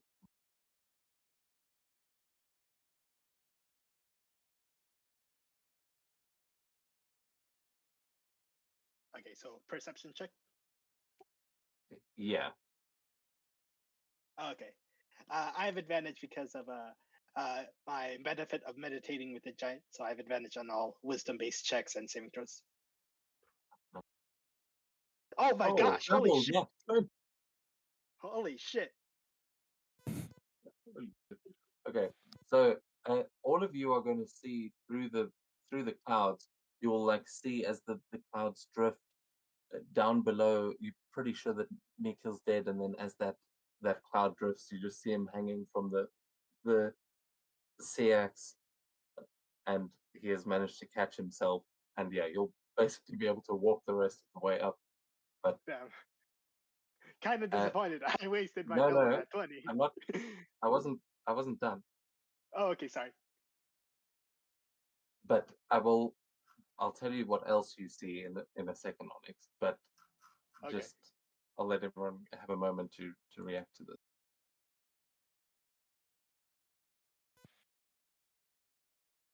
You good? Yeah. Jorvin just grabs rope from his backpack, tosses one end over, see if it reaches down. It's 50 foot, so here's hoping. Yeah, he's walking on the wall upwards.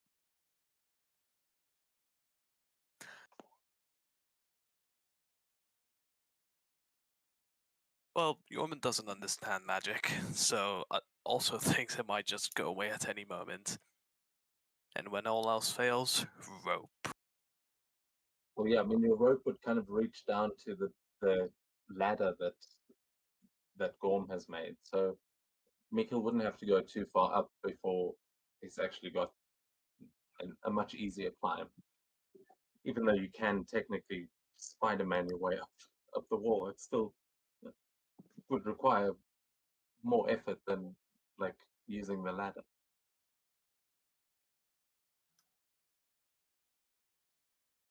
So with all of that, you'd easily be able to get up to the rest of them there, Mikkel. Alright, sounds good.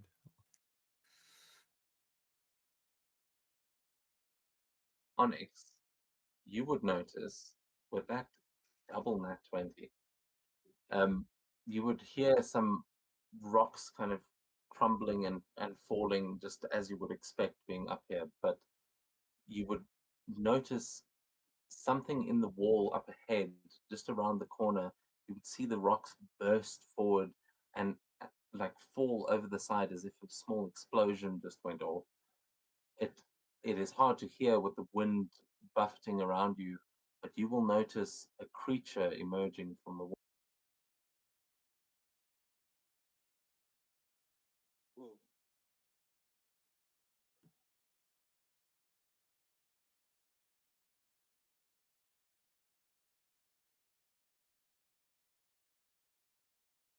I'm not sure if you can see that there.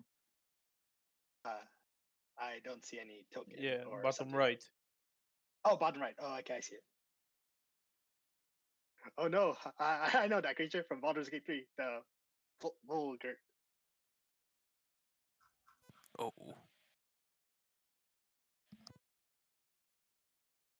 And because you had a double nat 20, you'll notice there is another one on the ridge up above it. It seems there's a pair that has just walked out onto the ridge, and they don't seem to have noticed you yet, but they definitely seem to be looking for something.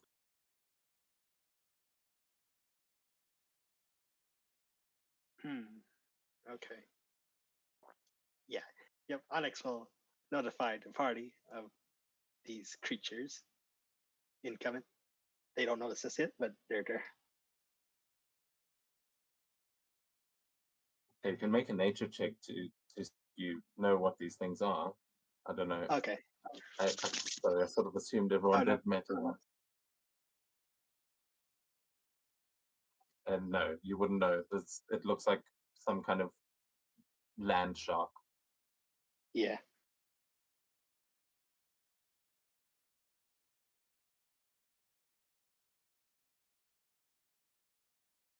You point them out to everyone else, so the rest of you would be able to see it without a check now.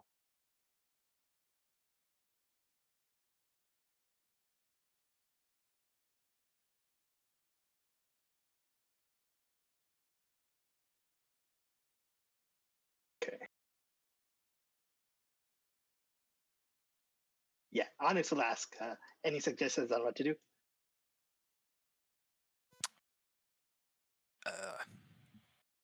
Well, unless we want to fight them. Mm. I Right now, think- the I will turn. also- I'll also go point out the fort is to the right of this map. They are in your way between like where you are in the mountain now and to the fort. You would have to travel down to the like bottom right of the map unless you climbed up high or something. But it seems like they are blocking the path along this little pass.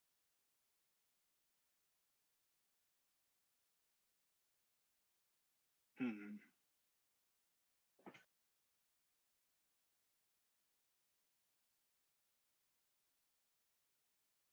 Okay. Wonder what's my range with thaumaturgy?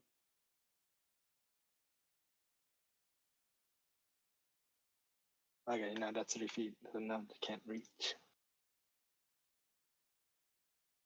I have a plan to knock them off the mountain, but if it fails, we still have to fight. Right now, is this creature like facing towards our direction, or is it back turned towards us? It has just turned towards you and seems to be walking along the path where it is seeing Shepherd up ahead, and Shepherd is kind of starting to lower and growl a bit.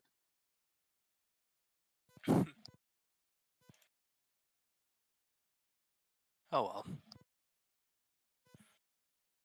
Looks like we got to fight our hands. If you guys don't have any suggestions on how to handle it.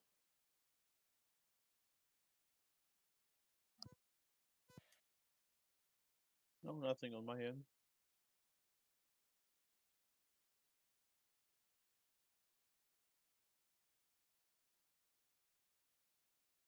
All right. Yeah. So Okay. Onyx prepares himself by using bonus action jump, and basically Onyx like confronts the group saying, okay, all right, you guys okay with us fighting this creature? Or Not much of a choice. all right. Yep. So Onyx prepares by casting bonus action jump and wonder how far away is it's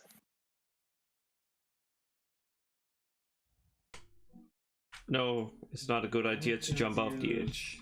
Should I read this one for you?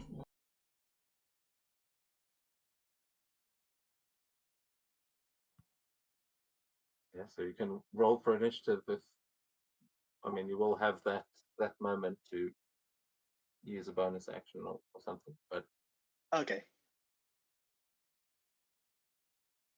Initiative roll. Ah.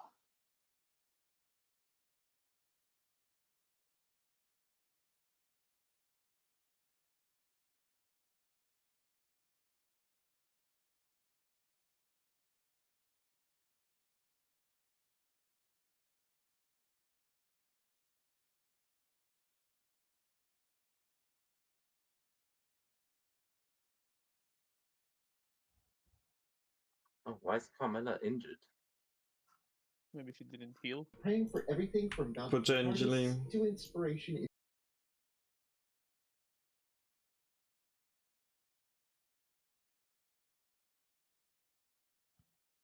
Okay, everyone roll.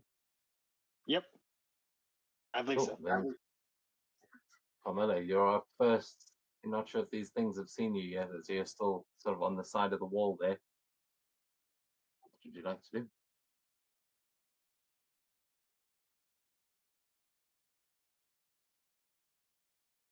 What I'd like to do, let me see.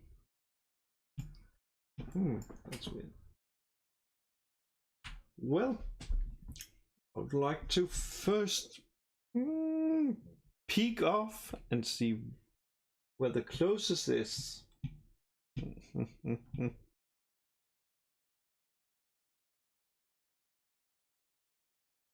Oh, can you not see that? Right.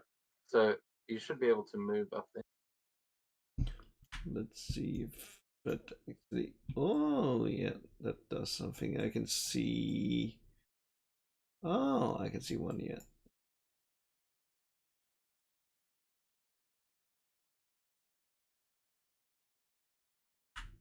It within range. Let me see.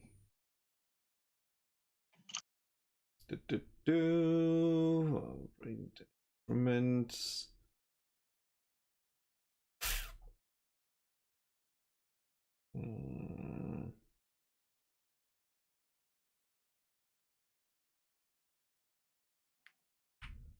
Nope.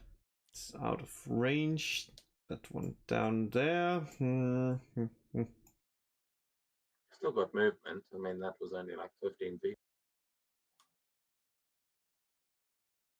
Oh, yeah, I know what I'm doing. Just gonna step here. Put myself towards the wall. Put my cloak over me. And try to hide.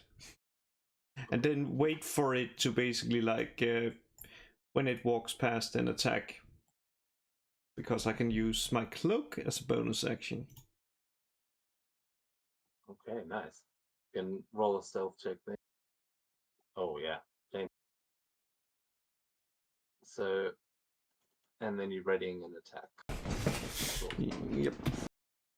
Awesome. Then Gorm, we go to you.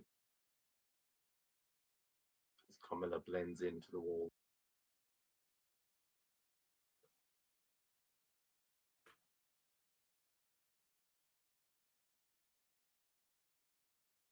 Let's see. Can I squeeze through forward through Yorman and Onyx and Shepherd without falling to my death? Yeah, up here it will be half movement. Oh, it will be the terrain to move through them. So I have 30 feet. That's 1, 2. You can, once you get to Shepherd, move around him without extra things up there.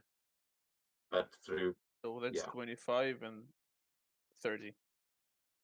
That will be all of my movement.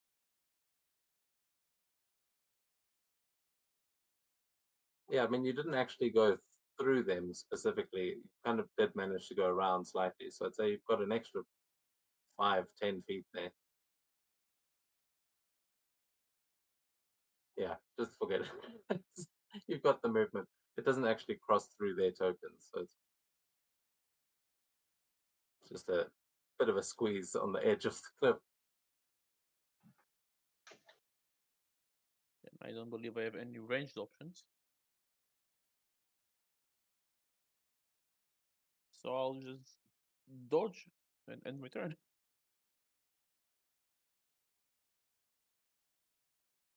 Okay. The bullet up.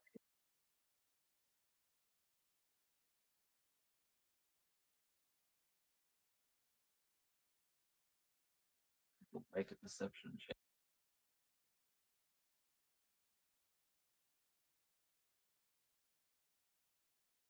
Okay, it does not see Camilla, but it is going to start moving. And you're going to see this thing leap off of one of the ridges and onto the wall. You see it starts kind of moving through the wall.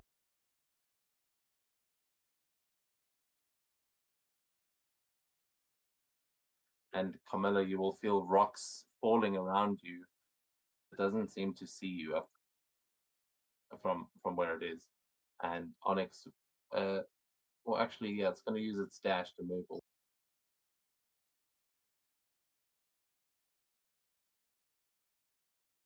You see it kind of diving through that crack above you and into the wall. But it is slightly visible, just like a shark moving through water. Oh, okay. Hmm.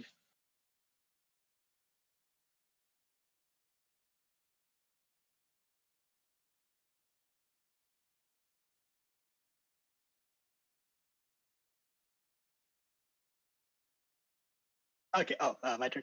Right. Yeah. Oh, okay. Yeah. So I can imagine Onyx still under the effects of jump while going through this mountainous terrain. So, bonus action, he is going to rage.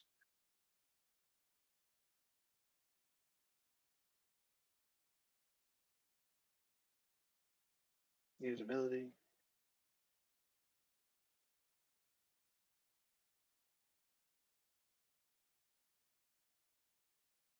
Okay. And then it's gonna move 5, 10, and then gonna do a running long jump. So that's 3 times of his strength score, which is like 57, round to the nearest 5, 55.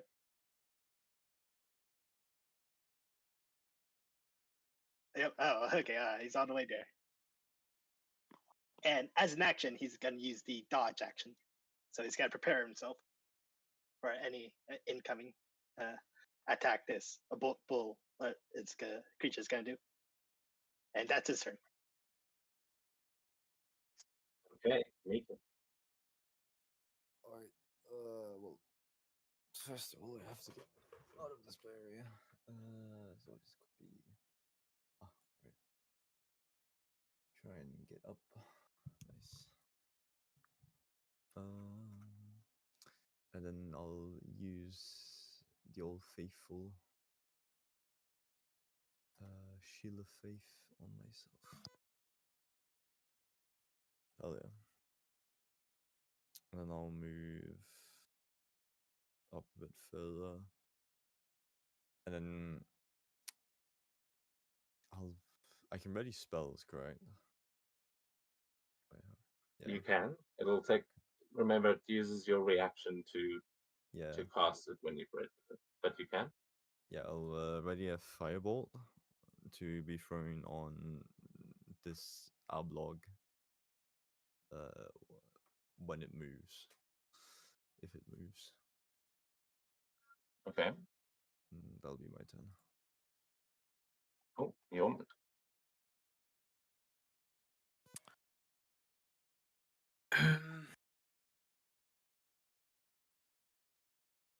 Oh. Right. First.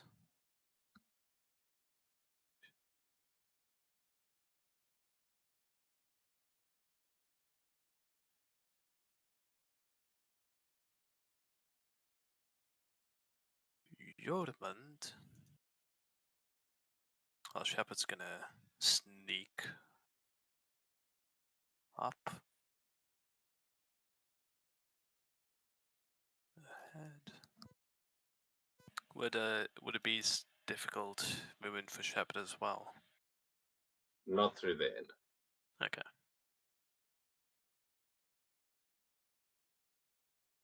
Right. He'll move here, ready an action to bite in case that thing comes close, and similarly, Jormund is going to perhaps quite precariously grow large.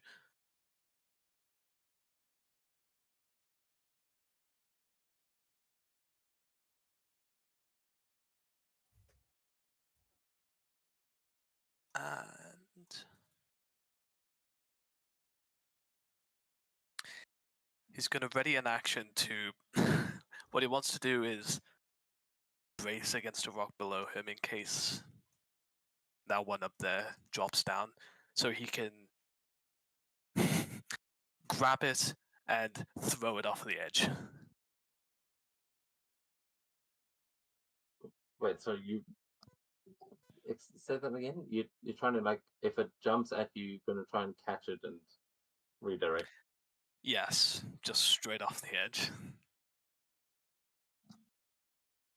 Okay, so yeah, that'll be a grappling check if it attacks you. Cool.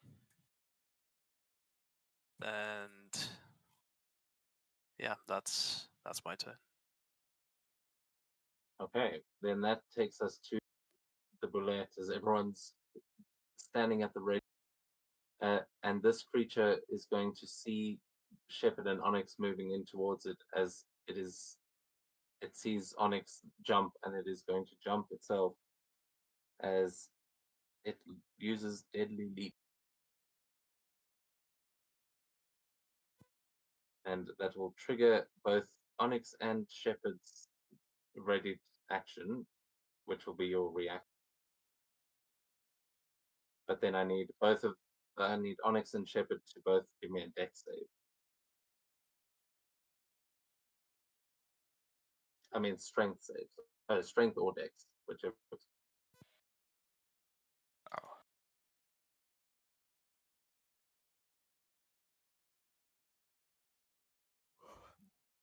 Would it also trigger my reaction since it moved? Yes. It will. Okay.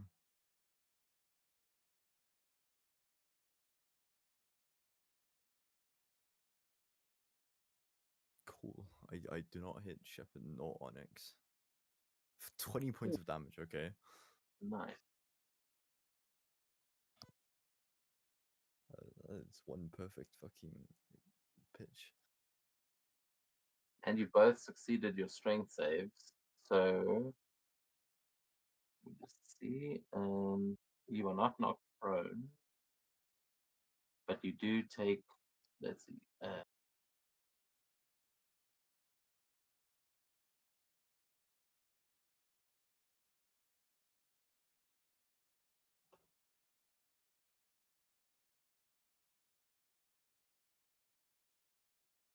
There is going to be you take half of this, so half of it is bludgeoning and half of it is slashing, so that you would be resistant to both of those, Onyx.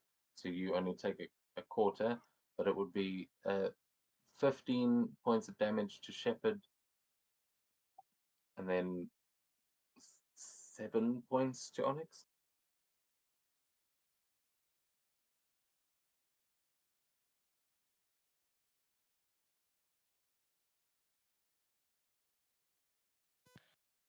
Cool. But it is, you guys are pushed 5 feet.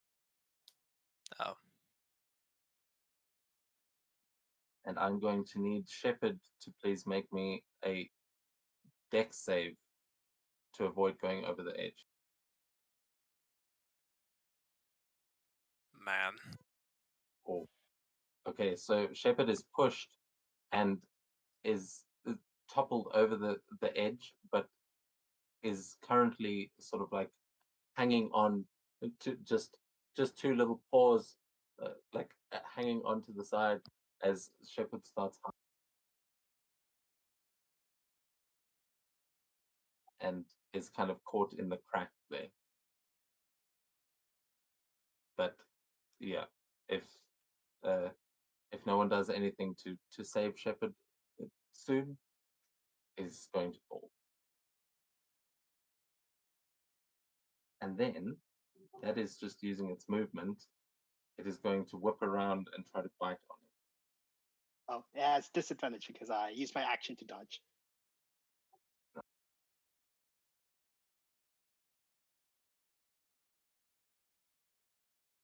It's a 10 that misses, taking us to the top of the round with combat. It did not manage to get all the way up to you. Hammer. But you do see now Shepard. it is distracted, Sick. and I am gonna punish it for being distracted.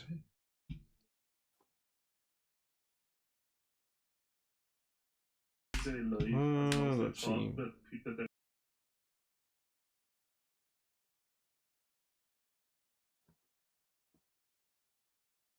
Oh no, It's weird. basically Mhm. like people inspired by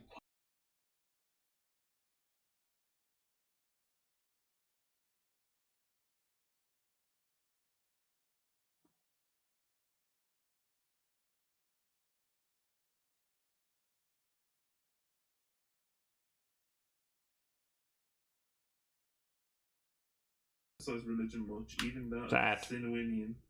The Kitsies are keen on this bit. Oh, The community might offer the lady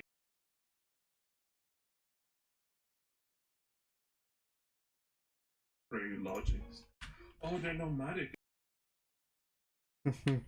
so I'm just gonna like come out from where I'm hiding, just there, and just seeing like, oh, this distractor just starting to like slam at it. Apparently missing one in my like really like excitement. Still getting some good hits in. Yeah, you'll see it's got pretty tough armor plating like down its back, but you managed to get some good strikes. Yep. Let's just stay and offer Onyx some help. Yeah. Nice. Cool.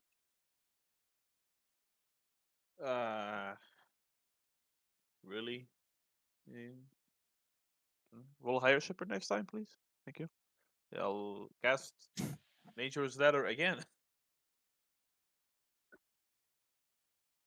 Giving him something to stand on.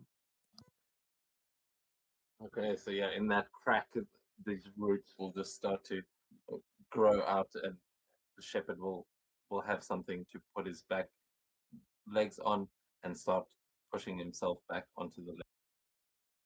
And that's my turn. Shepherd, thanks. I think.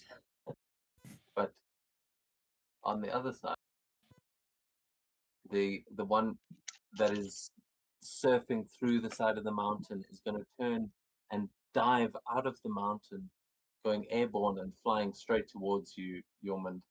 You are ready to catch this thing, but this is like a missile of the big ass creature flying in. So I'm going to need, as it comes hurtling down, when it impacts you and you try to catch it, you're going to feel the ground underneath you shake. And I'm going to need Mikkel and Yormund to please give me a strength save. Oh man, Oh boy. damn, because not so good on the physical checks. Oh, but this time he is. Oh, that is enough. Oh shit! Oh. Okay, so. Oh no. Oh Kind of why? hurt. I got the double nat 20, Yorman got double nat 1. Man. Okay, I'm just going to use average damage. So it's 24 points of damage to you, Yormund. Oh no, sorry, 28. And 14 to you, Mikkel. Okay.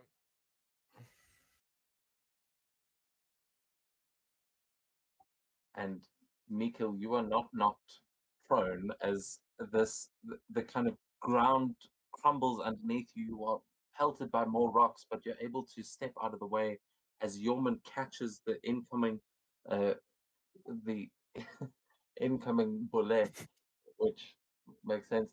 And that will trigger your readied action, I will say.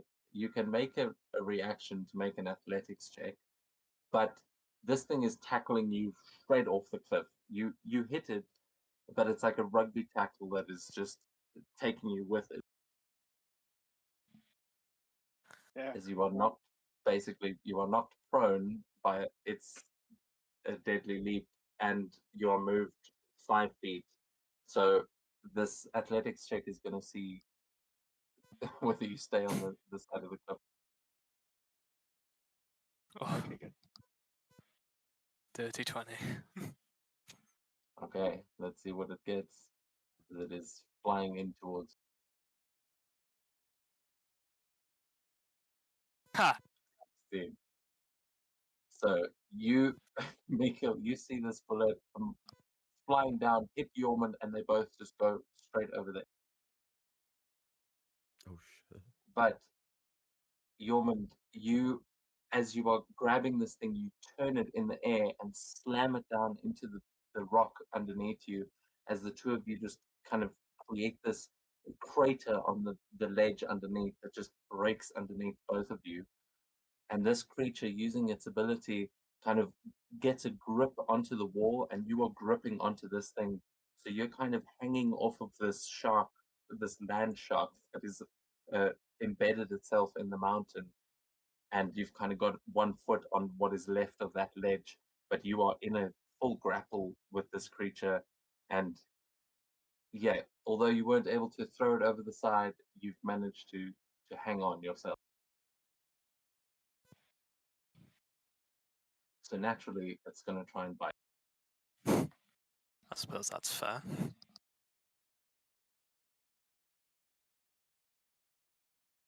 Okay. Oh my Okay. God.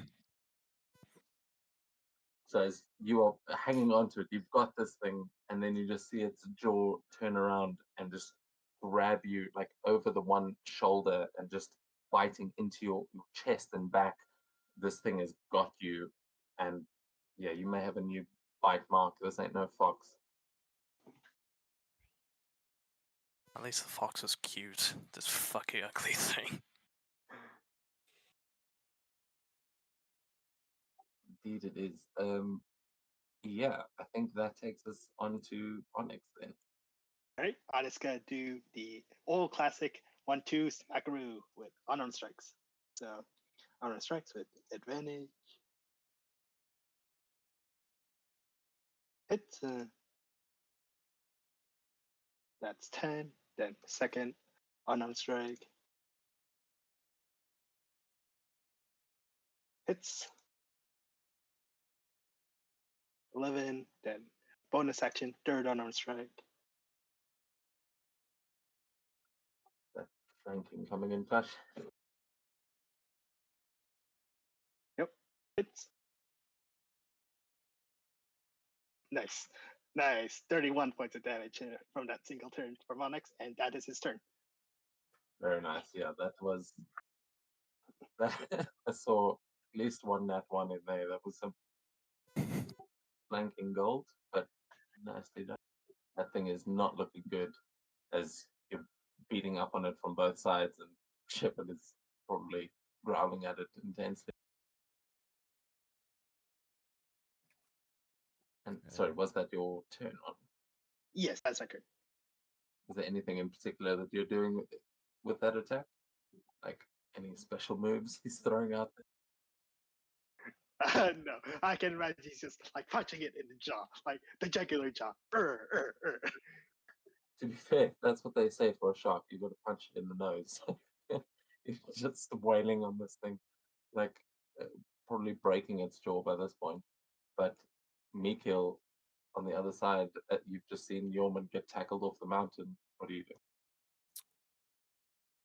See, I was thinking of like precautionary casting Featherfall on like everyone, but like I don't think I can that since it's just a reaction. Yeah. Yeah, that's cast when someone is falling, that you Yeah. kind of catch them. The Exactly. other way to do it preemptively would be levitate. Ah, yeah. Okay. Yeah, I don't have that spell. Okay. It's probably a bad idea, but I'm gonna go tussle with the shark that's currently fucking up the ornament.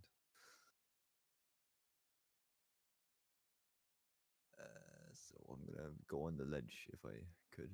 It seems like collisions are stopping me.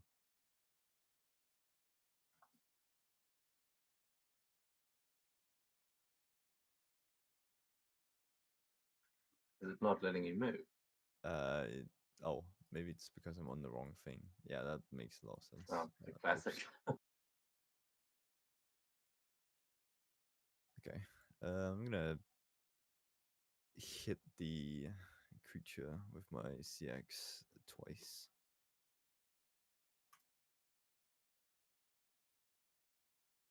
Cool. That's one hit. And then next one. That's bad. Okay. Never mind. That's still quite good. Alright. So that'll be 16 damage to the Oblog. Yeah, you see Yorman's like got it by the waist, and the head is biting into his shoulder, but you just manage to start like cutting it out of the wall almost. You can see that it starts losing its grip a little bit. Okay, nice. And then that'll be my turn.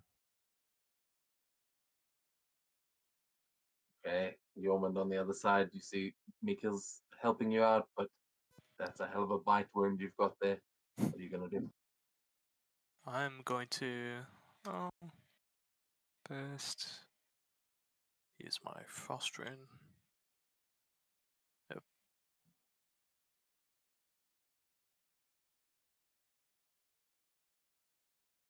Also, I will say you've got this thing grappled.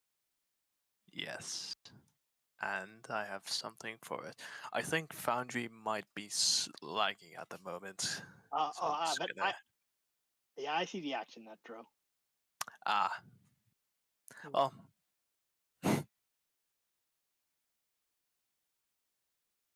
Yep, there it is. Okay. Yeah, this is perfect. And I'll say you've got advantage on this because of what Mikkel's just been doing. Yep. Awesome. Okay, so contested athletic. Okay. All right, it's got to beat a 21. And while that goes on, I'm gonna refresh just because nothing's been showing up in chat for me. Okay.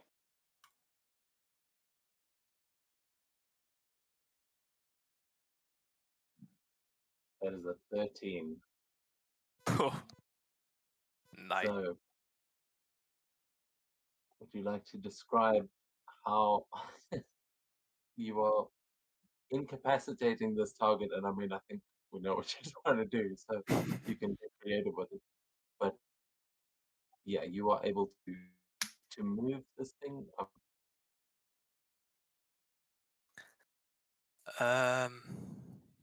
Oh no, that's for using the creature to make an attack. But yeah, you can throw this creature. You're able to like rip it out of the wall.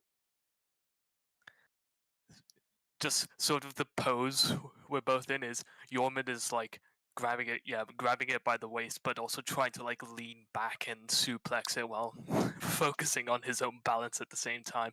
Eventually he just goes, fuck it, I might just go over the edge anyway, puts in his full force into it, and just swings back, ripping the rest of the shark out the wall and sending it flying over the edge into the mist below, and surprisingly not falling over himself.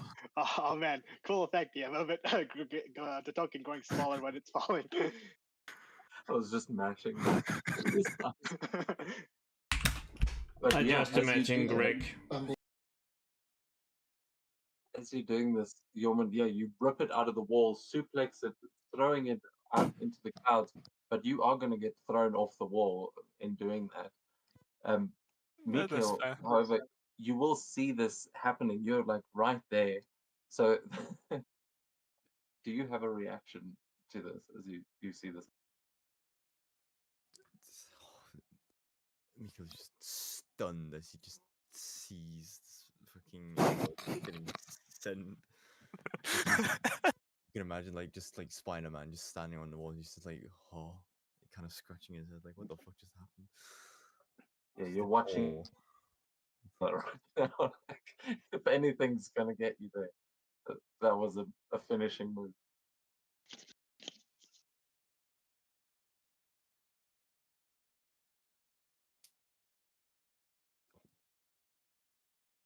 Are you falling down? Do you need He's assistance? falling. Yeah. Yeah. Yeah. Can I use my actual reaction to cast Feather Fall on him? Yes. Okay. Yeah. Cool. This is the time. Yeah. Plus, I imagine the tree might be still there, so you can the other tree. Like, is the other tree still there? It's break next to that? Shepherd. Oh right. Wait. Oh yeah. Oh yeah, I don't know if it would disappear, but I think the first one is still there, flavor wise. So yeah, Yormund, as you are just flung off of the wall and you see that thing fall below you, and you are kind of falling with it for a moment, and then you just it's like you just kind of the wingsuit effect picks up in the cloud, and you just see that thing plummet down, breaking its bones as it kind of careens off of the wall, and you are now falling enough that you can give me a acrobatics or athletics to try and reach that ladder, but you are now falling at a rate that you'll easily be able to not die. Okay, yeah, you. This is just enough for you to glide over to that ladder and get a grip on it, and you are safe. You are easily able to climb up to the top. You can see Mikhail up, Spider-Man up on the side.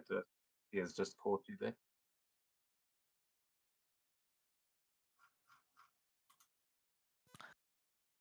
Yeah, I'll be honest, I thought I was done for.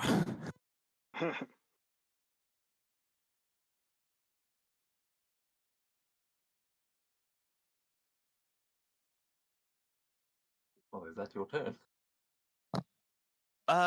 Oh, right, Shepherd. Ooh. Oh, oh, oh.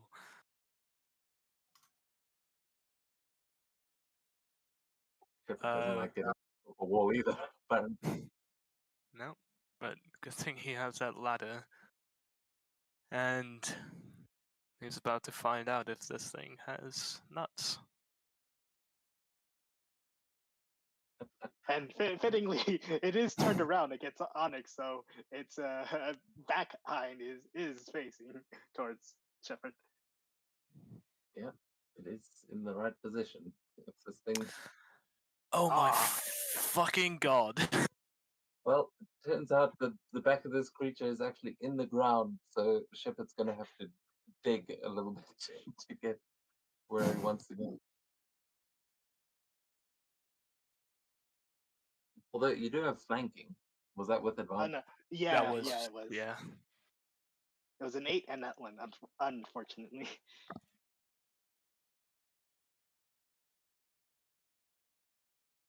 So is that Shepard's attack? Yep, and I think that's everything. Now that's the end of my turn.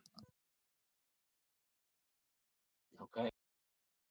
Then this bullet is going to start trying to fight back.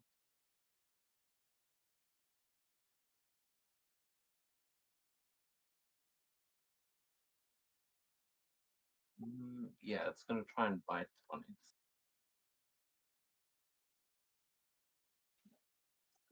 it. Okay. It's still pointing back. And you're bashing him on the face. Ooh. Oh, he misses. But as you kind of dodge out of the way, you'll see that face that comes biting towards you is going to go into the side of the mountain next to you and start trying to burrow away. It is going to try and move into the wall, and Do it is again. going to provoke an attack of opportunity from all of you that haven't used your reactions yet, which I don't think Okay. any of you actually have. No. So we can.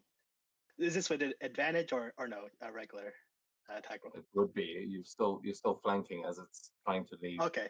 It's trying to Got it. get away into burrowing into the wall. So Camilla, got it. Shepard, and Onyx would have an attack.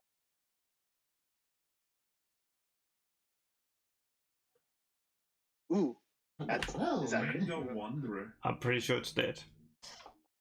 This is the kind of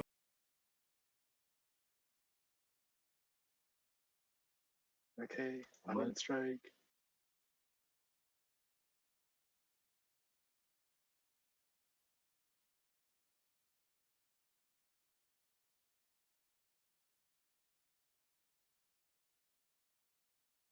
Oh, okay. Let's see if Uh, Shepard can finish it off. As Yep, it dives Shepard. into the wall, the back half is exposed now, and Shepard sees his target. Oh boy. Yep, advantage.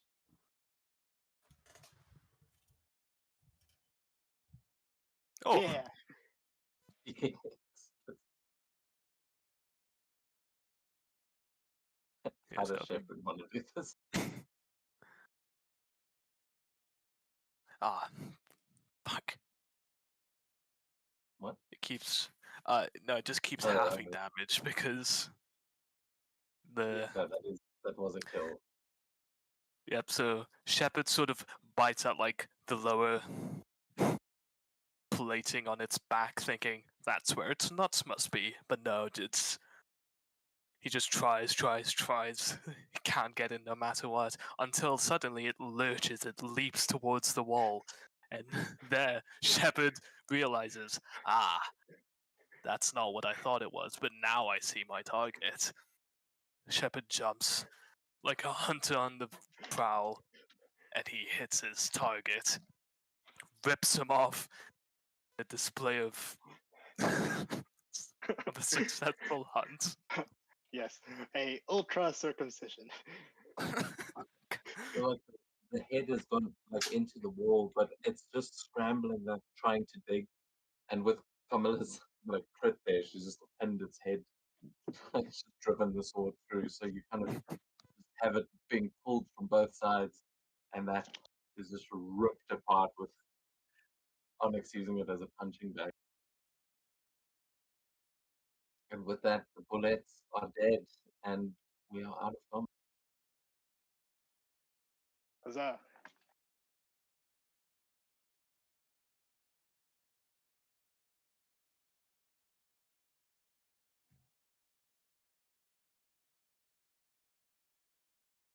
Yep.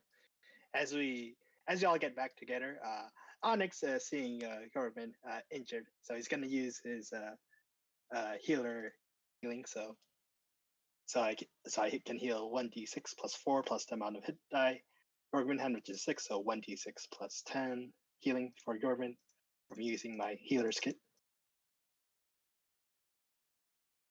Ah, damn it. It's still something. It's 11 hit points for you, Yorvin. Yay. And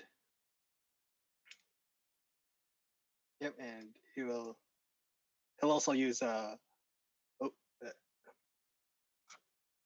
Onyx will also use one, or no, he'll use two hand of healings on you, so 2 his mic points. 11, and next healing roll.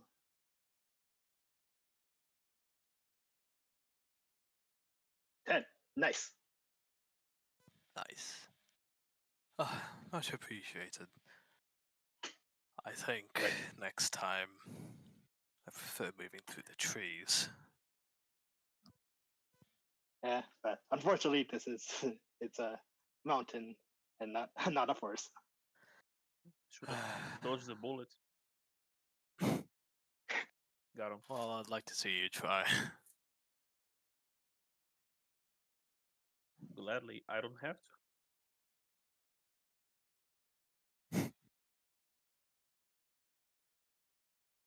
Also, I'll give you inspiration, Yeoman, for suplexing the. Yeah, a suplex throw. I think that was the Yes. first thing. That was Yeah, the first. Oh, go ahead. Sorry. I was just gonna say that was the first feature I got from this like period of downtime, and I've just been wanting to use it. Ideally, use it to throw it at something else because it can do a decent amount of damage. But Yeah. throwing it off a cliff is just as good. Yeah, and the fact that you can grow huge, so you have the option of drawing huge creatures as well.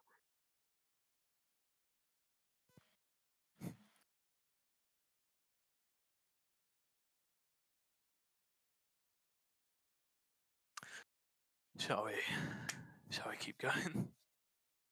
Yeah. Yes. Right now, we're almost there. Let's go.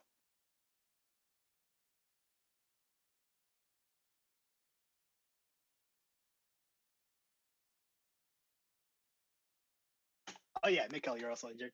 Onyx will also use his healer healing on you. So 1d6 plus 10 to you, Mikhail. Hell yeah. 16 healing for you. Hold. All right. Removing 2 uses of my healer's kit. Okay. All right. Okay.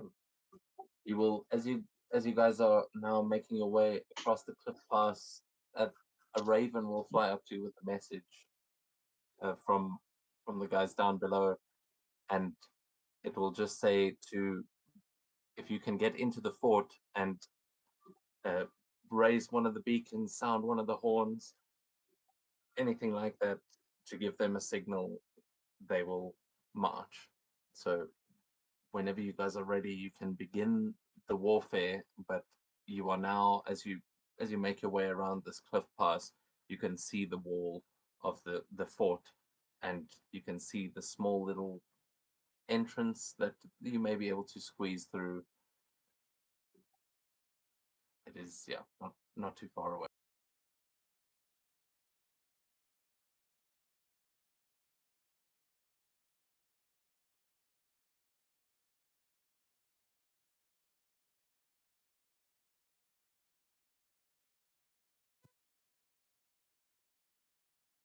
So are you guys gonna try and sneak inside, or are you trying to blast a hole in the wall? What are you gonna do? I imagine at first we'll start sneaking, but then if the things will go loud, people will go loud, and boom. Yeah, that could work. To be fair, if we could save the dynamite for like just a crowd of them, if we don't need it to get in, Yeah. that'd be good. Yep. So roll a stealth check for all of us. Yep. Oh god. Yeah. Very good with those. Oh, there. Yeah, right? Yeah.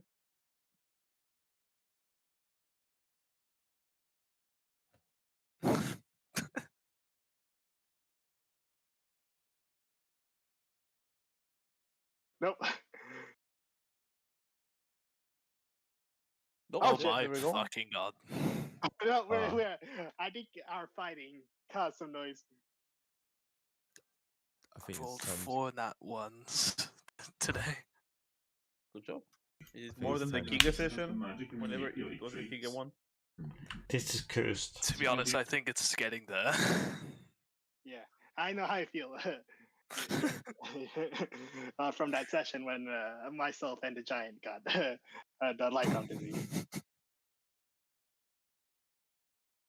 So as you guys make your way up to the wall of this fort, you don't think anyone's seen you, and you start to squeeze your way through this tiny little gap in the wood. As you are squeezing through it, the smell hits you first. You are definitely walking into the long drop, the bottom of the long drop, and it's very hard to actually keep your composure. We're not going to get into con saves, but you are, as you walk through, you're going to feel your boots squishing, and you're walking into a shit pit. And That's as great. you all manage to get in there, the smell is bad enough, but as you are moving in, it is quite dark, and with all of your armor moving and whatnot, as you start to make your way to the edge of this pit, you're going to see 3 Goliaths with their backs turned to you, and all of them, they seem to be having a conversation in Giant. But Your you can are going understand to that. be, yeah, you can understand. They just seem to be like passing the time as the 3 of them are using the bathroom, which you are now walking through behind them. And not quietly, you are slopping, and like, I don't know what your reactions would be, but you're only noticing these guys at the last minute. Yeah, Camilla, I'll say with a 15, were you the highest? What did? Yeah. Yeah. Carmelo's the highest. Yeah. Yeah, so with a 15, you would just be able to avoid getting. You'd probably be able to crawl along the ceiling or the walls. Anyone without shit on your shoes, but they are definitely going to notice you any second as you are walking up behind them. Yormund will, like, I guess, try and break the ice. He's gonna say in giant, "Fuck, guys. Shit, I've gone for a bit of a tumble. Could you help me out?" Just trying to pretend to be one of them. You just see all three of their heads turn at the same time to see all of you standing there, and you can give me a deception check, but it will be with disadvantage. Oh, imagine double nat 20. Like I did. Imagine. Holy Oh! shit! Literally. There's the good rolls, Jorvin. There it is. Yeah, so because you're saying this in giant, you see one of them kind of stands up and pulls up their loincloth and just goes, "Oh, my friend, this is disgusting. Please, come, we will help you out. This is," and you just see they're too grossed out to actually like look into your faces and think about this too much, and they will start helping you all out of this pit and into the room where you can see there are stairs heading up into the rest of the fort. Thanks. Cannot fucking believe this. Today has been awful. Well, I don't know what you're doing down here, but you know we are supposed to be fighting. They say that those fools from Braudovik are marching this way as we speak. You should go and get changed. You smell awful. I've noticed. Thanks a ton. If Rollblader sees you like this walking onto the battlefield, he's going to cut you in half before the enemy. So make sure you do it, huh? All of you. Yeah, for sure, for sure.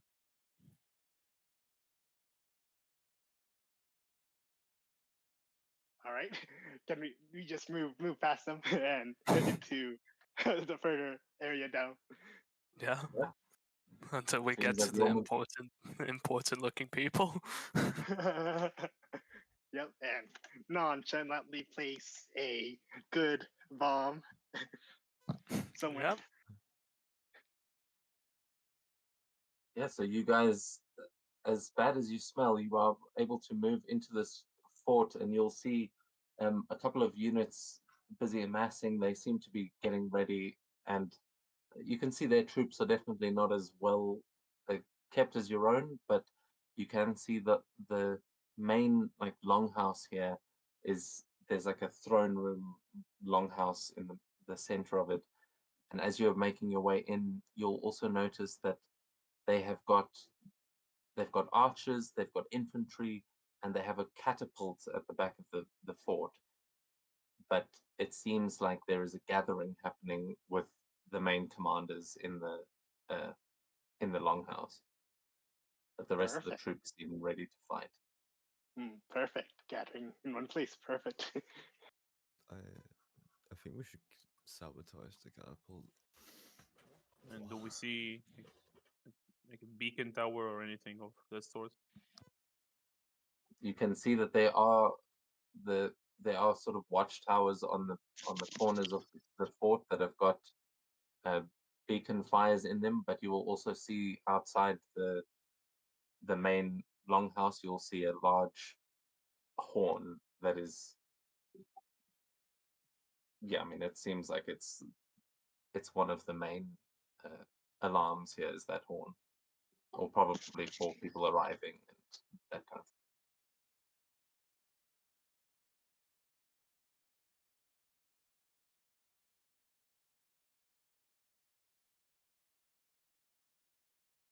So yeah, sorry, I know I haven't moved the map, but it depends where you want to try and go. Are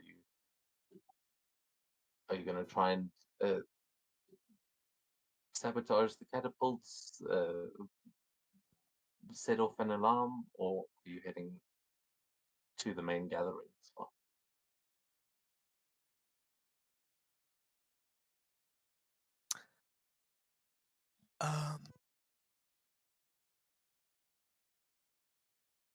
I don't think it'll be too long until they realize we're here, given we smell of shit. So I think we should focus on getting the biggest target down as soon as possible. Which I think would be putting a bomb somewhere good. Throw in the catapult. Well, if all the commanders are having a meeting, what if we do like two things at once? Like a cannibal is made of wood. Like surely I At can least just the throw a party. fireball at it. Not like necessarily split the party. Just like Yorman throws dynamite at high up leady people. I throw fireball at catapult. We all fucking ding dong ditch.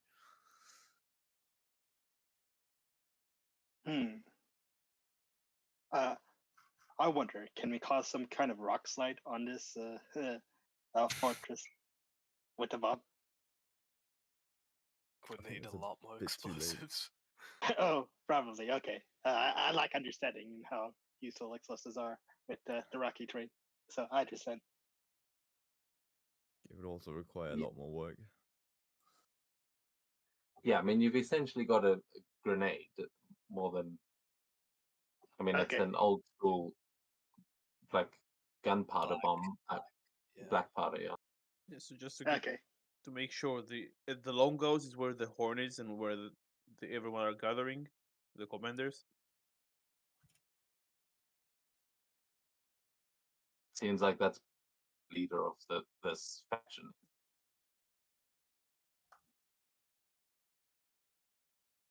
Well, And I will remind you also, if you can claim this fort, you would be able to claim what's in it as well. Yeah.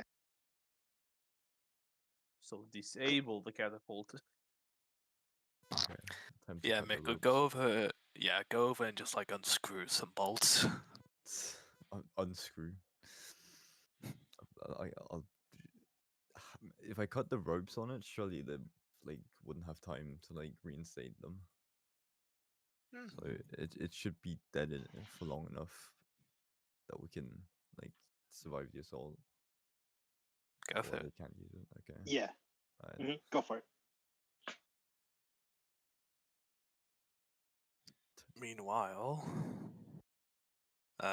well, I think that's just like nodding towards the assembly of commanders. That's a good target for the dynamite. Whoever has it, I think light and throw it in your own time.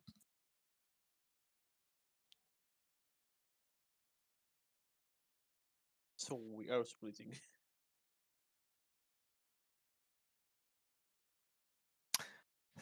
Guess so. Yep. I guess so. Okay, so who's going to try and sabotage the catapults? That would be me. Is anyone joining Mikhail?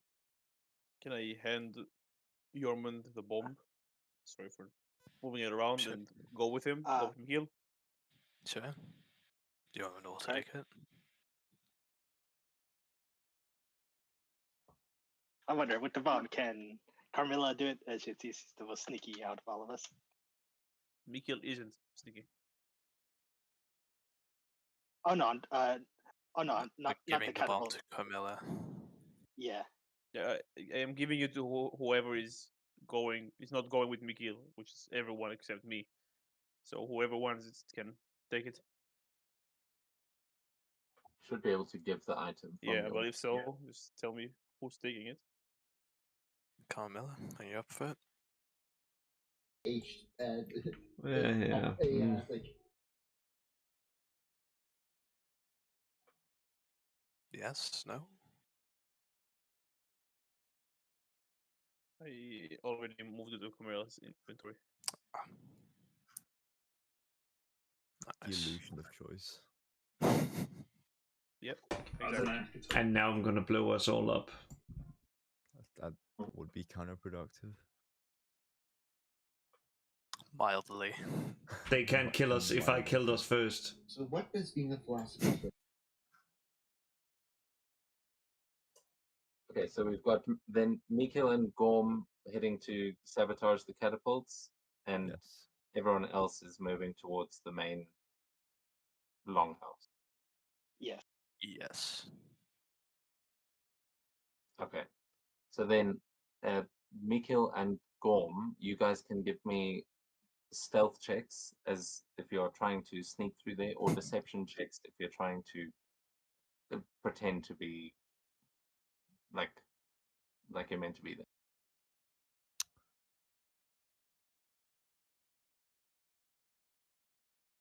Okay. You're thinking Which oh, one are we buddy, rolling Mikhail. with?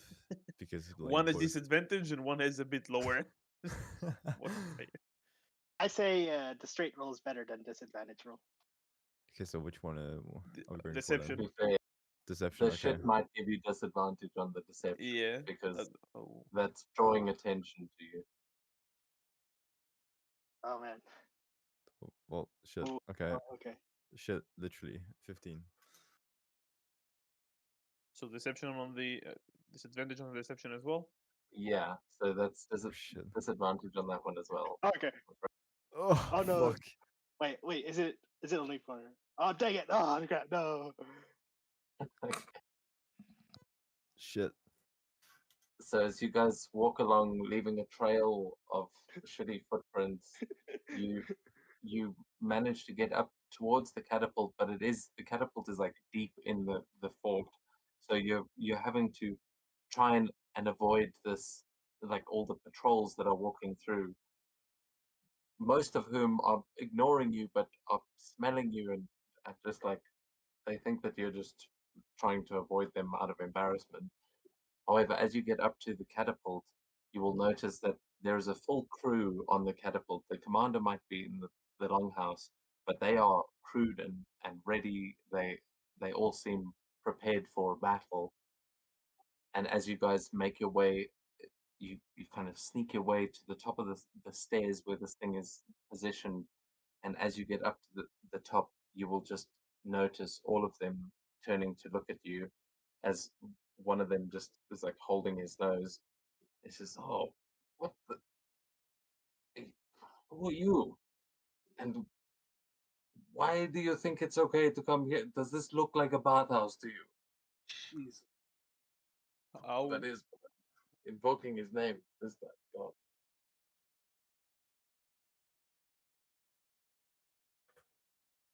how far away are they from us?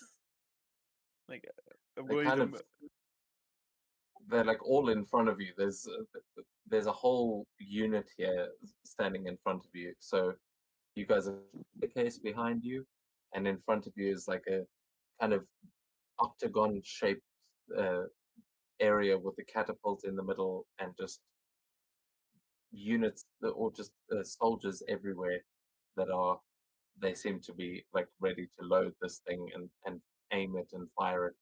And there seems like there's probably about 20 25 guys here. yeah, but how far away are they from me? I mean, they're right in front of you. Like, Yeah. they sort yeah, of just think- between 10 and like 60 feet in front of you, they are filling up that space. Okay. Okay. I just look at Mikhail and I just start walking forward and saying, "Yes, I know I smell of shit, but and when I get as close as I can, I will use the glass feature. I'm not sure if you're going to want me to do it now or just Chloroform. combat starts. Yeah, I mean, as you're approaching them, one of them will stick out their spear to sort of stop you getting too close, but you still get within like 5-10 feet of him. So yeah, what are you trying to do? As he just goes, no, no, please.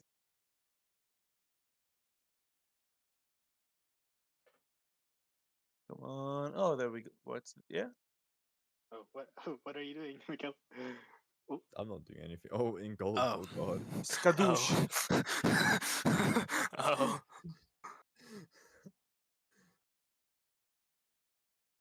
Okay, what does this look like? They smack the ground, and there is like a wave going like 30 feet towards them. Hopefully, they will kill, knock back, I don't know, move them away. Yeah, you will absolutely. You just sweep over this whole unit that is not expecting it at all, knocking most of them over, knocking the catapult off its axis, and you just see them mostly taken by surprise as this whole place is just filled with water, and some of them start scrambling to get their spears and things like that.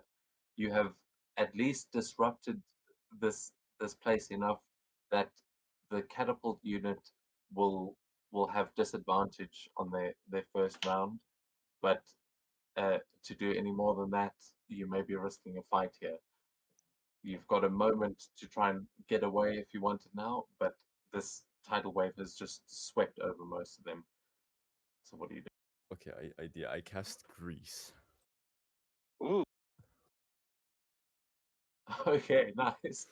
yeah, nice. So as they start getting up from this wave, they just all start slipping and falling.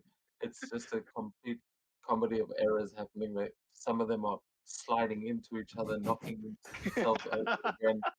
These guys are sliding in every different direction and not able to attack you in this moment. You've got more than a Yeah. moment to get away. Quickly, Yeah. go on, throw a fucking torch. Throw a torch. I don't I have to light it first. Obviously, I you know. light it first. Oh wait, I'm not sure. Can I get like action bonus section, or how is this working at the moment? Yeah, I mean, don't worry. Like, what are you trying to do? I'll use Now you see my the base is covered, like part of the catapult and most of the ground around these guys that they're all slipping. I want him to light the grease on fire. yeah, I know. That's what I'm doing. Yes, good. Yes. I remember I'm mostly a blood hunter, not a cleric. Fair. And once I find the feature, Crimson Rite, Oh. and I'll light my weapon on fire and touch the fire, touch the grease. Oh, Yep. God. Oh man, the man and the catapult is on fire. So you know about seizing the catapults. Yeah, that might be a bit difficult now. What do you mean? You told me to light it on fire. Yeah, like That's we're. just. I know. I said. So you see one of the guys. You see one of these guys finally scramble up to his feet and get his weapon ready. And as he looks at you, this flame like dances across the ground under his feet, and he just looks down as it ignites his legs, and he starts screaming and flailing as the fire just extends all over the floor here, setting several of these guys alight and setting part of the catapult on fire. You can see that if it were you, you might be able to put that fire on the catapult out in time, but if it spreads any further, it could start to burn through that rope and disable this thing completely. So they are going to have disadvantage on the first 2 rounds of combat here, and they are going to take a casualty at this point as you have set a bunch of their guys off. Yep. Okay, Colm, what do we do? What are you thinking? Do you have a way to snuff the fire? I don't have a way to snuff the fire. You know, Lights 20 liters of grease on fire. All right, now how do we put it out?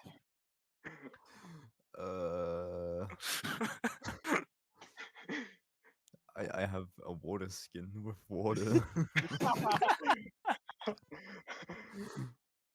Yeah, do you want to try that? On second thoughts, no. Let's just let the fire burn. Yeah. I cast another grease spell. More fire. Just you get a Firebolt. yeah, firebolt, fire. You get a firebolt. You get a firebolt. Everyone gets a firebolt. Okay, I think that's our cue to dip, though. I don't think they can Okay. do much. Okay. Meanwhile, the other group with the bomb. Well, just is that because I don't want to. We're not going to come back here again. So, are you? Unless you're like staying here to try and do something else, are you guys going to dip? To the longhouse, Mikil? To the longhouse. Go on. We run. Okay. So you guys start booking it back into the fortress as this fire is now burning from a top, and a sort of plume of smoke is starting to rise into the air. But you start making your way back as we go to the others, as the three of you have now approached the front of this longhouse, and you can see that there's a big horn outside of it, but there don't seem to be any guards like standing outside the door. You can hear a lot of activity on the inside though. But currently no one has noticed you yet, but you are suffering from the same smell problem. So what are the three of you going to do? I have a question. Can I see from where I am if it looks like the? Oh well, did the longhouse look like it had multiple doors to open and go out of? You know that there may be a side door, but you would know from all the longhouses you've ever been in, there's generally one entrance. It's part of how you keep the heat and stuff regulated. Speaking of heat, is the longhouse made out of wood?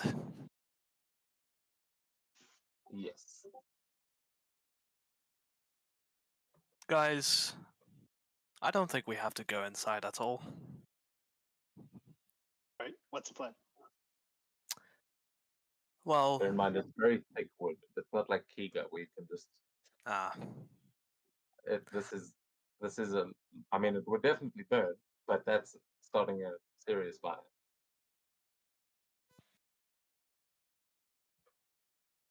sort of just like seeing the fire starting with whatever Gorm and Mikkel did. Are you waiting for us to do something, or you just? No. I'm just. This is just me talking to the guys who are here. Just. Yeah, this is happening while they're still heading up to the catapult. So, like, while all that chaos is happening, you guys have reached the front of the long. Yep. Do you guys have oil or anything? Anything that can catch up fire? No, unfortunately, nothing of the sort.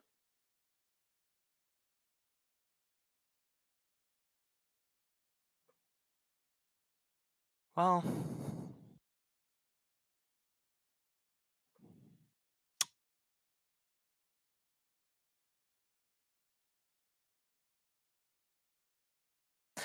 I guess never mind. It's fine.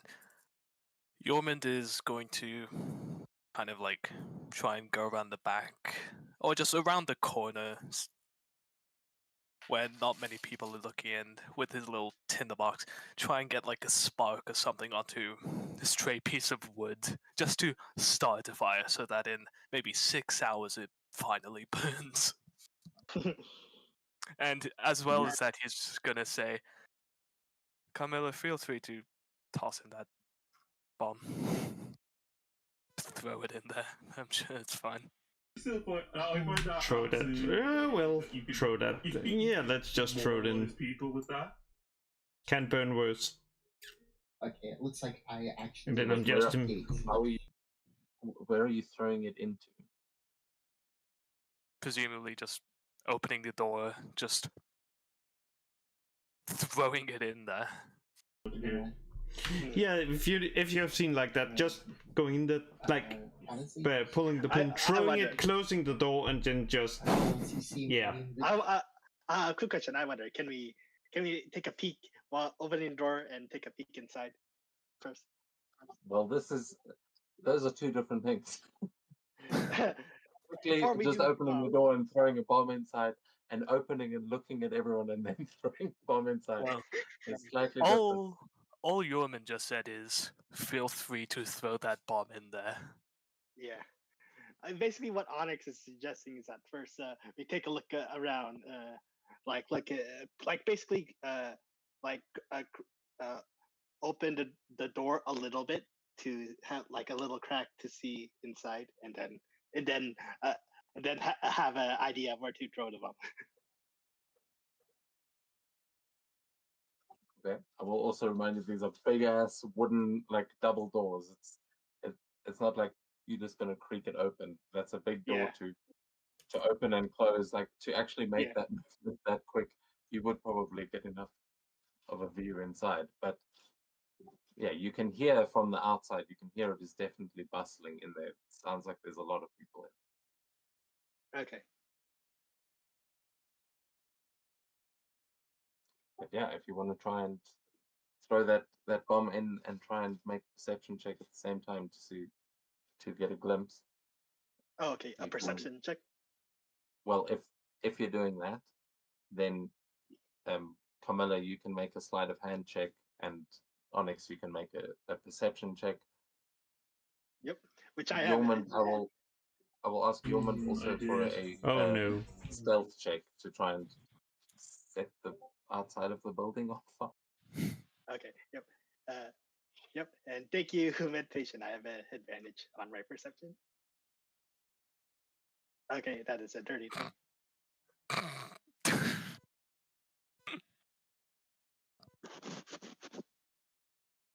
Okay, so as Onyx, as you see Carmilla kind of open this door, you will see a throne at the end of the room and two long tables just filled with soldiers. As Carmilla tries to toss the thing in behind the door, you see it bounce like up towards and like roll towards the tables, but you see there's quite a bit of distance between the door and those tables, and there's no one actually standing in that opening. But as she closes the door, you are all going to hear Yorman try and strike his tinderbox, will try and light it, and the fumes that are surrounding him are going to ignite. As when the bomb goes off, there's going to be this whoosh of flame, and the door is going to explode as well. You're going to blow the door off of its hinges because it's actually closer to you than. I'm sorry, that was a 6. It was terrible. Yeah. Oh man. So as you guys close the door, you hear this whoosh, and then the doors explode and nearly take both of you guys out. Onyx and Camilla, you are going to give me dex saves, please. Onyx, you will have advantage because you just saw where it landed, and you'll kind of give Okay. them a moment. Okay. Yep. 17. Okay, yeah, you managed to back. That's fine. Man, Yeah, why couldn't Camilla. that be the roll forward to throw? Why? Yeah, Carmilla, you just the whole door just explodes over you as you just kind of matrix dodge it. It is no problem for you, but Yormund, your eyebrows may be a little bit singed, but you will notice that you've managed to spark a very tiny flame. It's probably going to go out, to be fair. Like, you're up in the mountains, it's very hard to get that fire going. But you will also notice a group of guards walking down the path towards you, like from the opposite side of the door, and they will all have just noticed the plume of fire that you just created, and they will they'll all start pointing to you and grabbing their weapons and running towards you. So those two explosions go off simultaneously.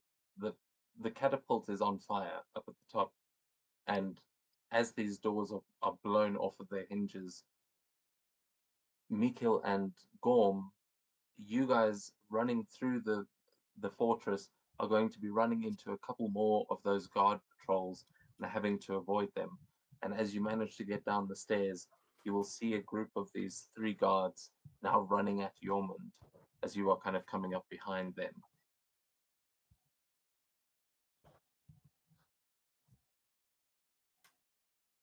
Yeoman's Yeoman's doing the least convincing. I wonder what happened over there. As he sort of like looks towards the door of the longhouse away from the guards.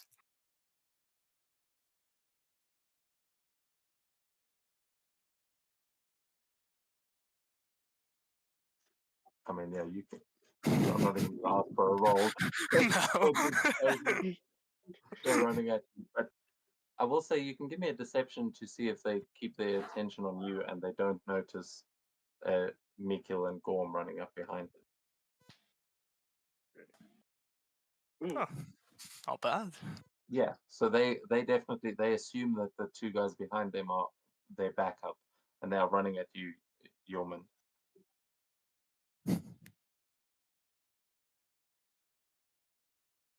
Yeah.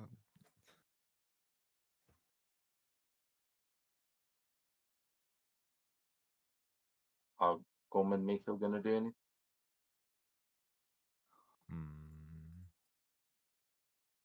I mean, I will say these guys are minions at this point.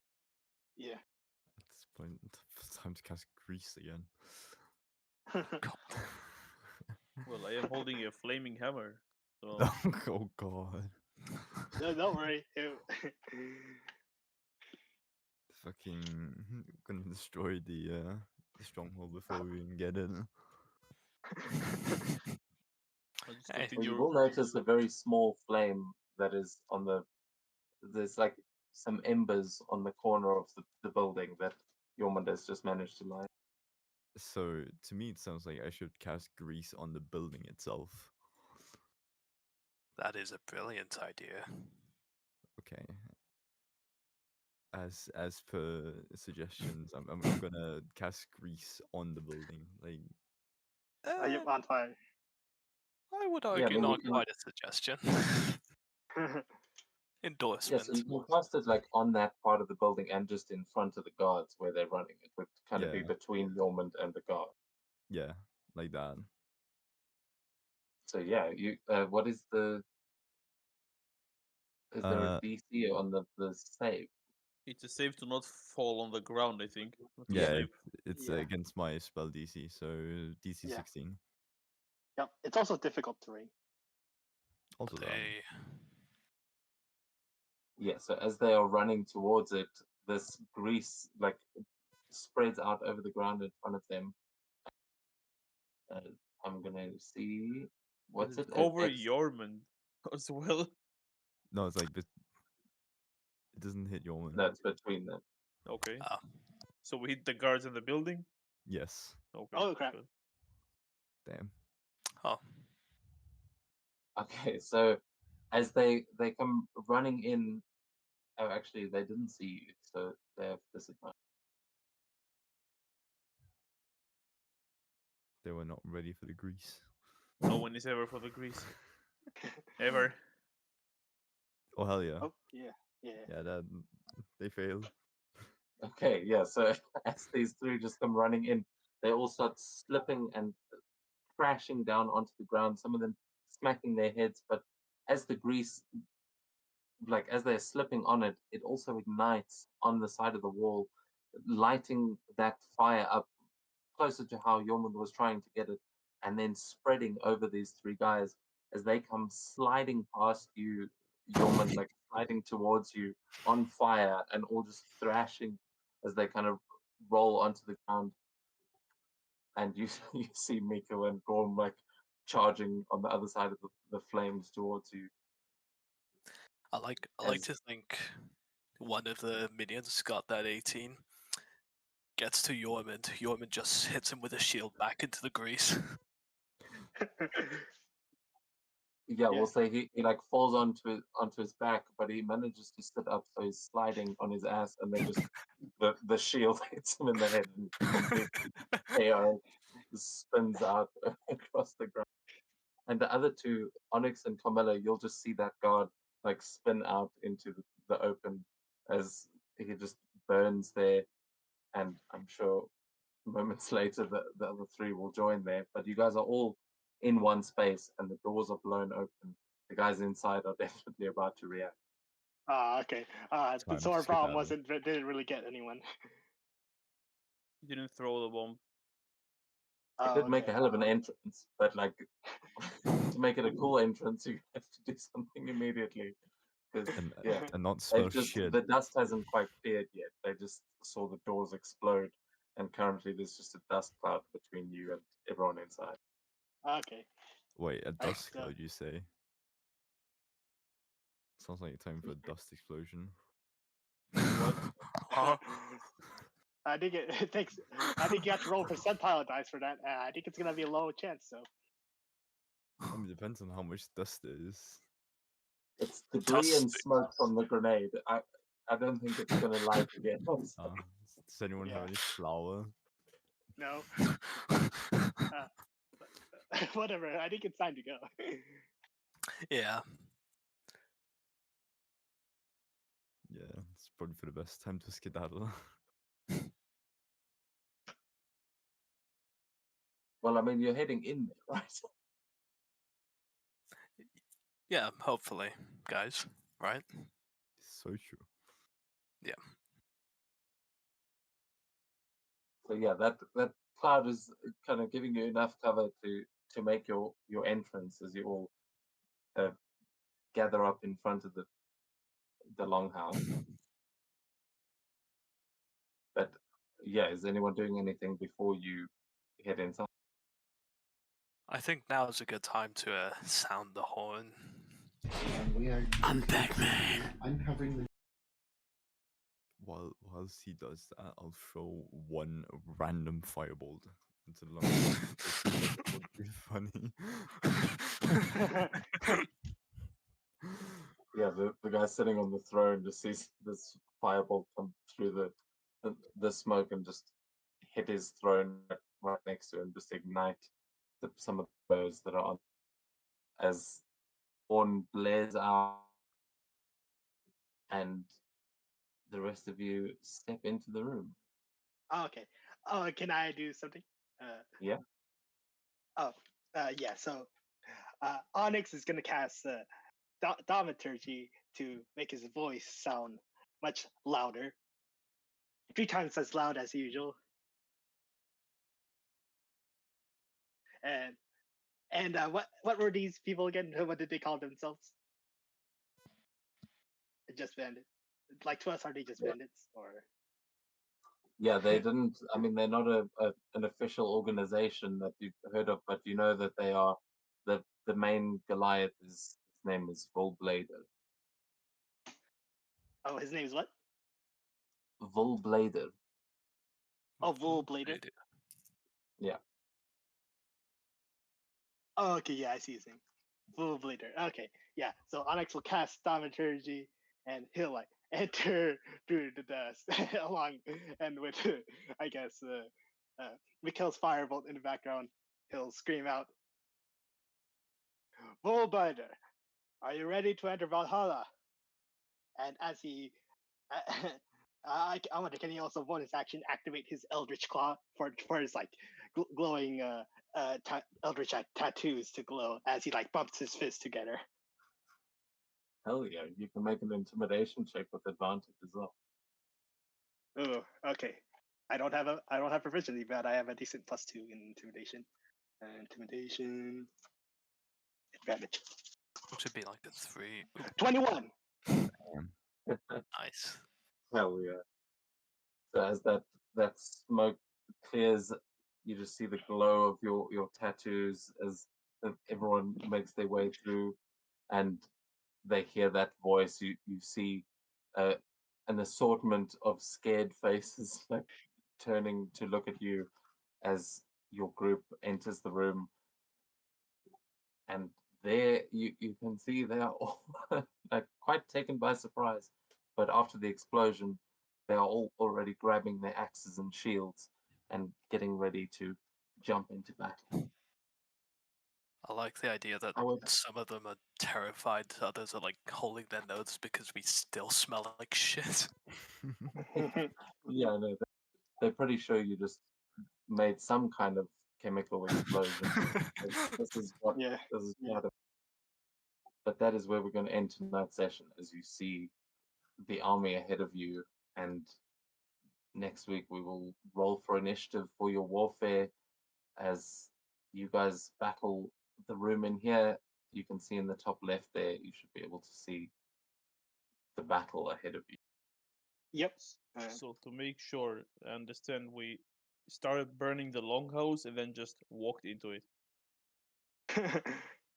It would take a Yes. long time to burn, so this will be very cinematic. Okay. Yeah. It's like fucking Revenge of the Sith. To be fair, Yeah. trying to light a very like thick wooden structure from the outside. I think if let to burn, it would genuinely take a full day. Does sound about right. So Yeah. we might even go home and it's still burning. Yeah. I wonder. So, getting that 21 intimidation, do I get?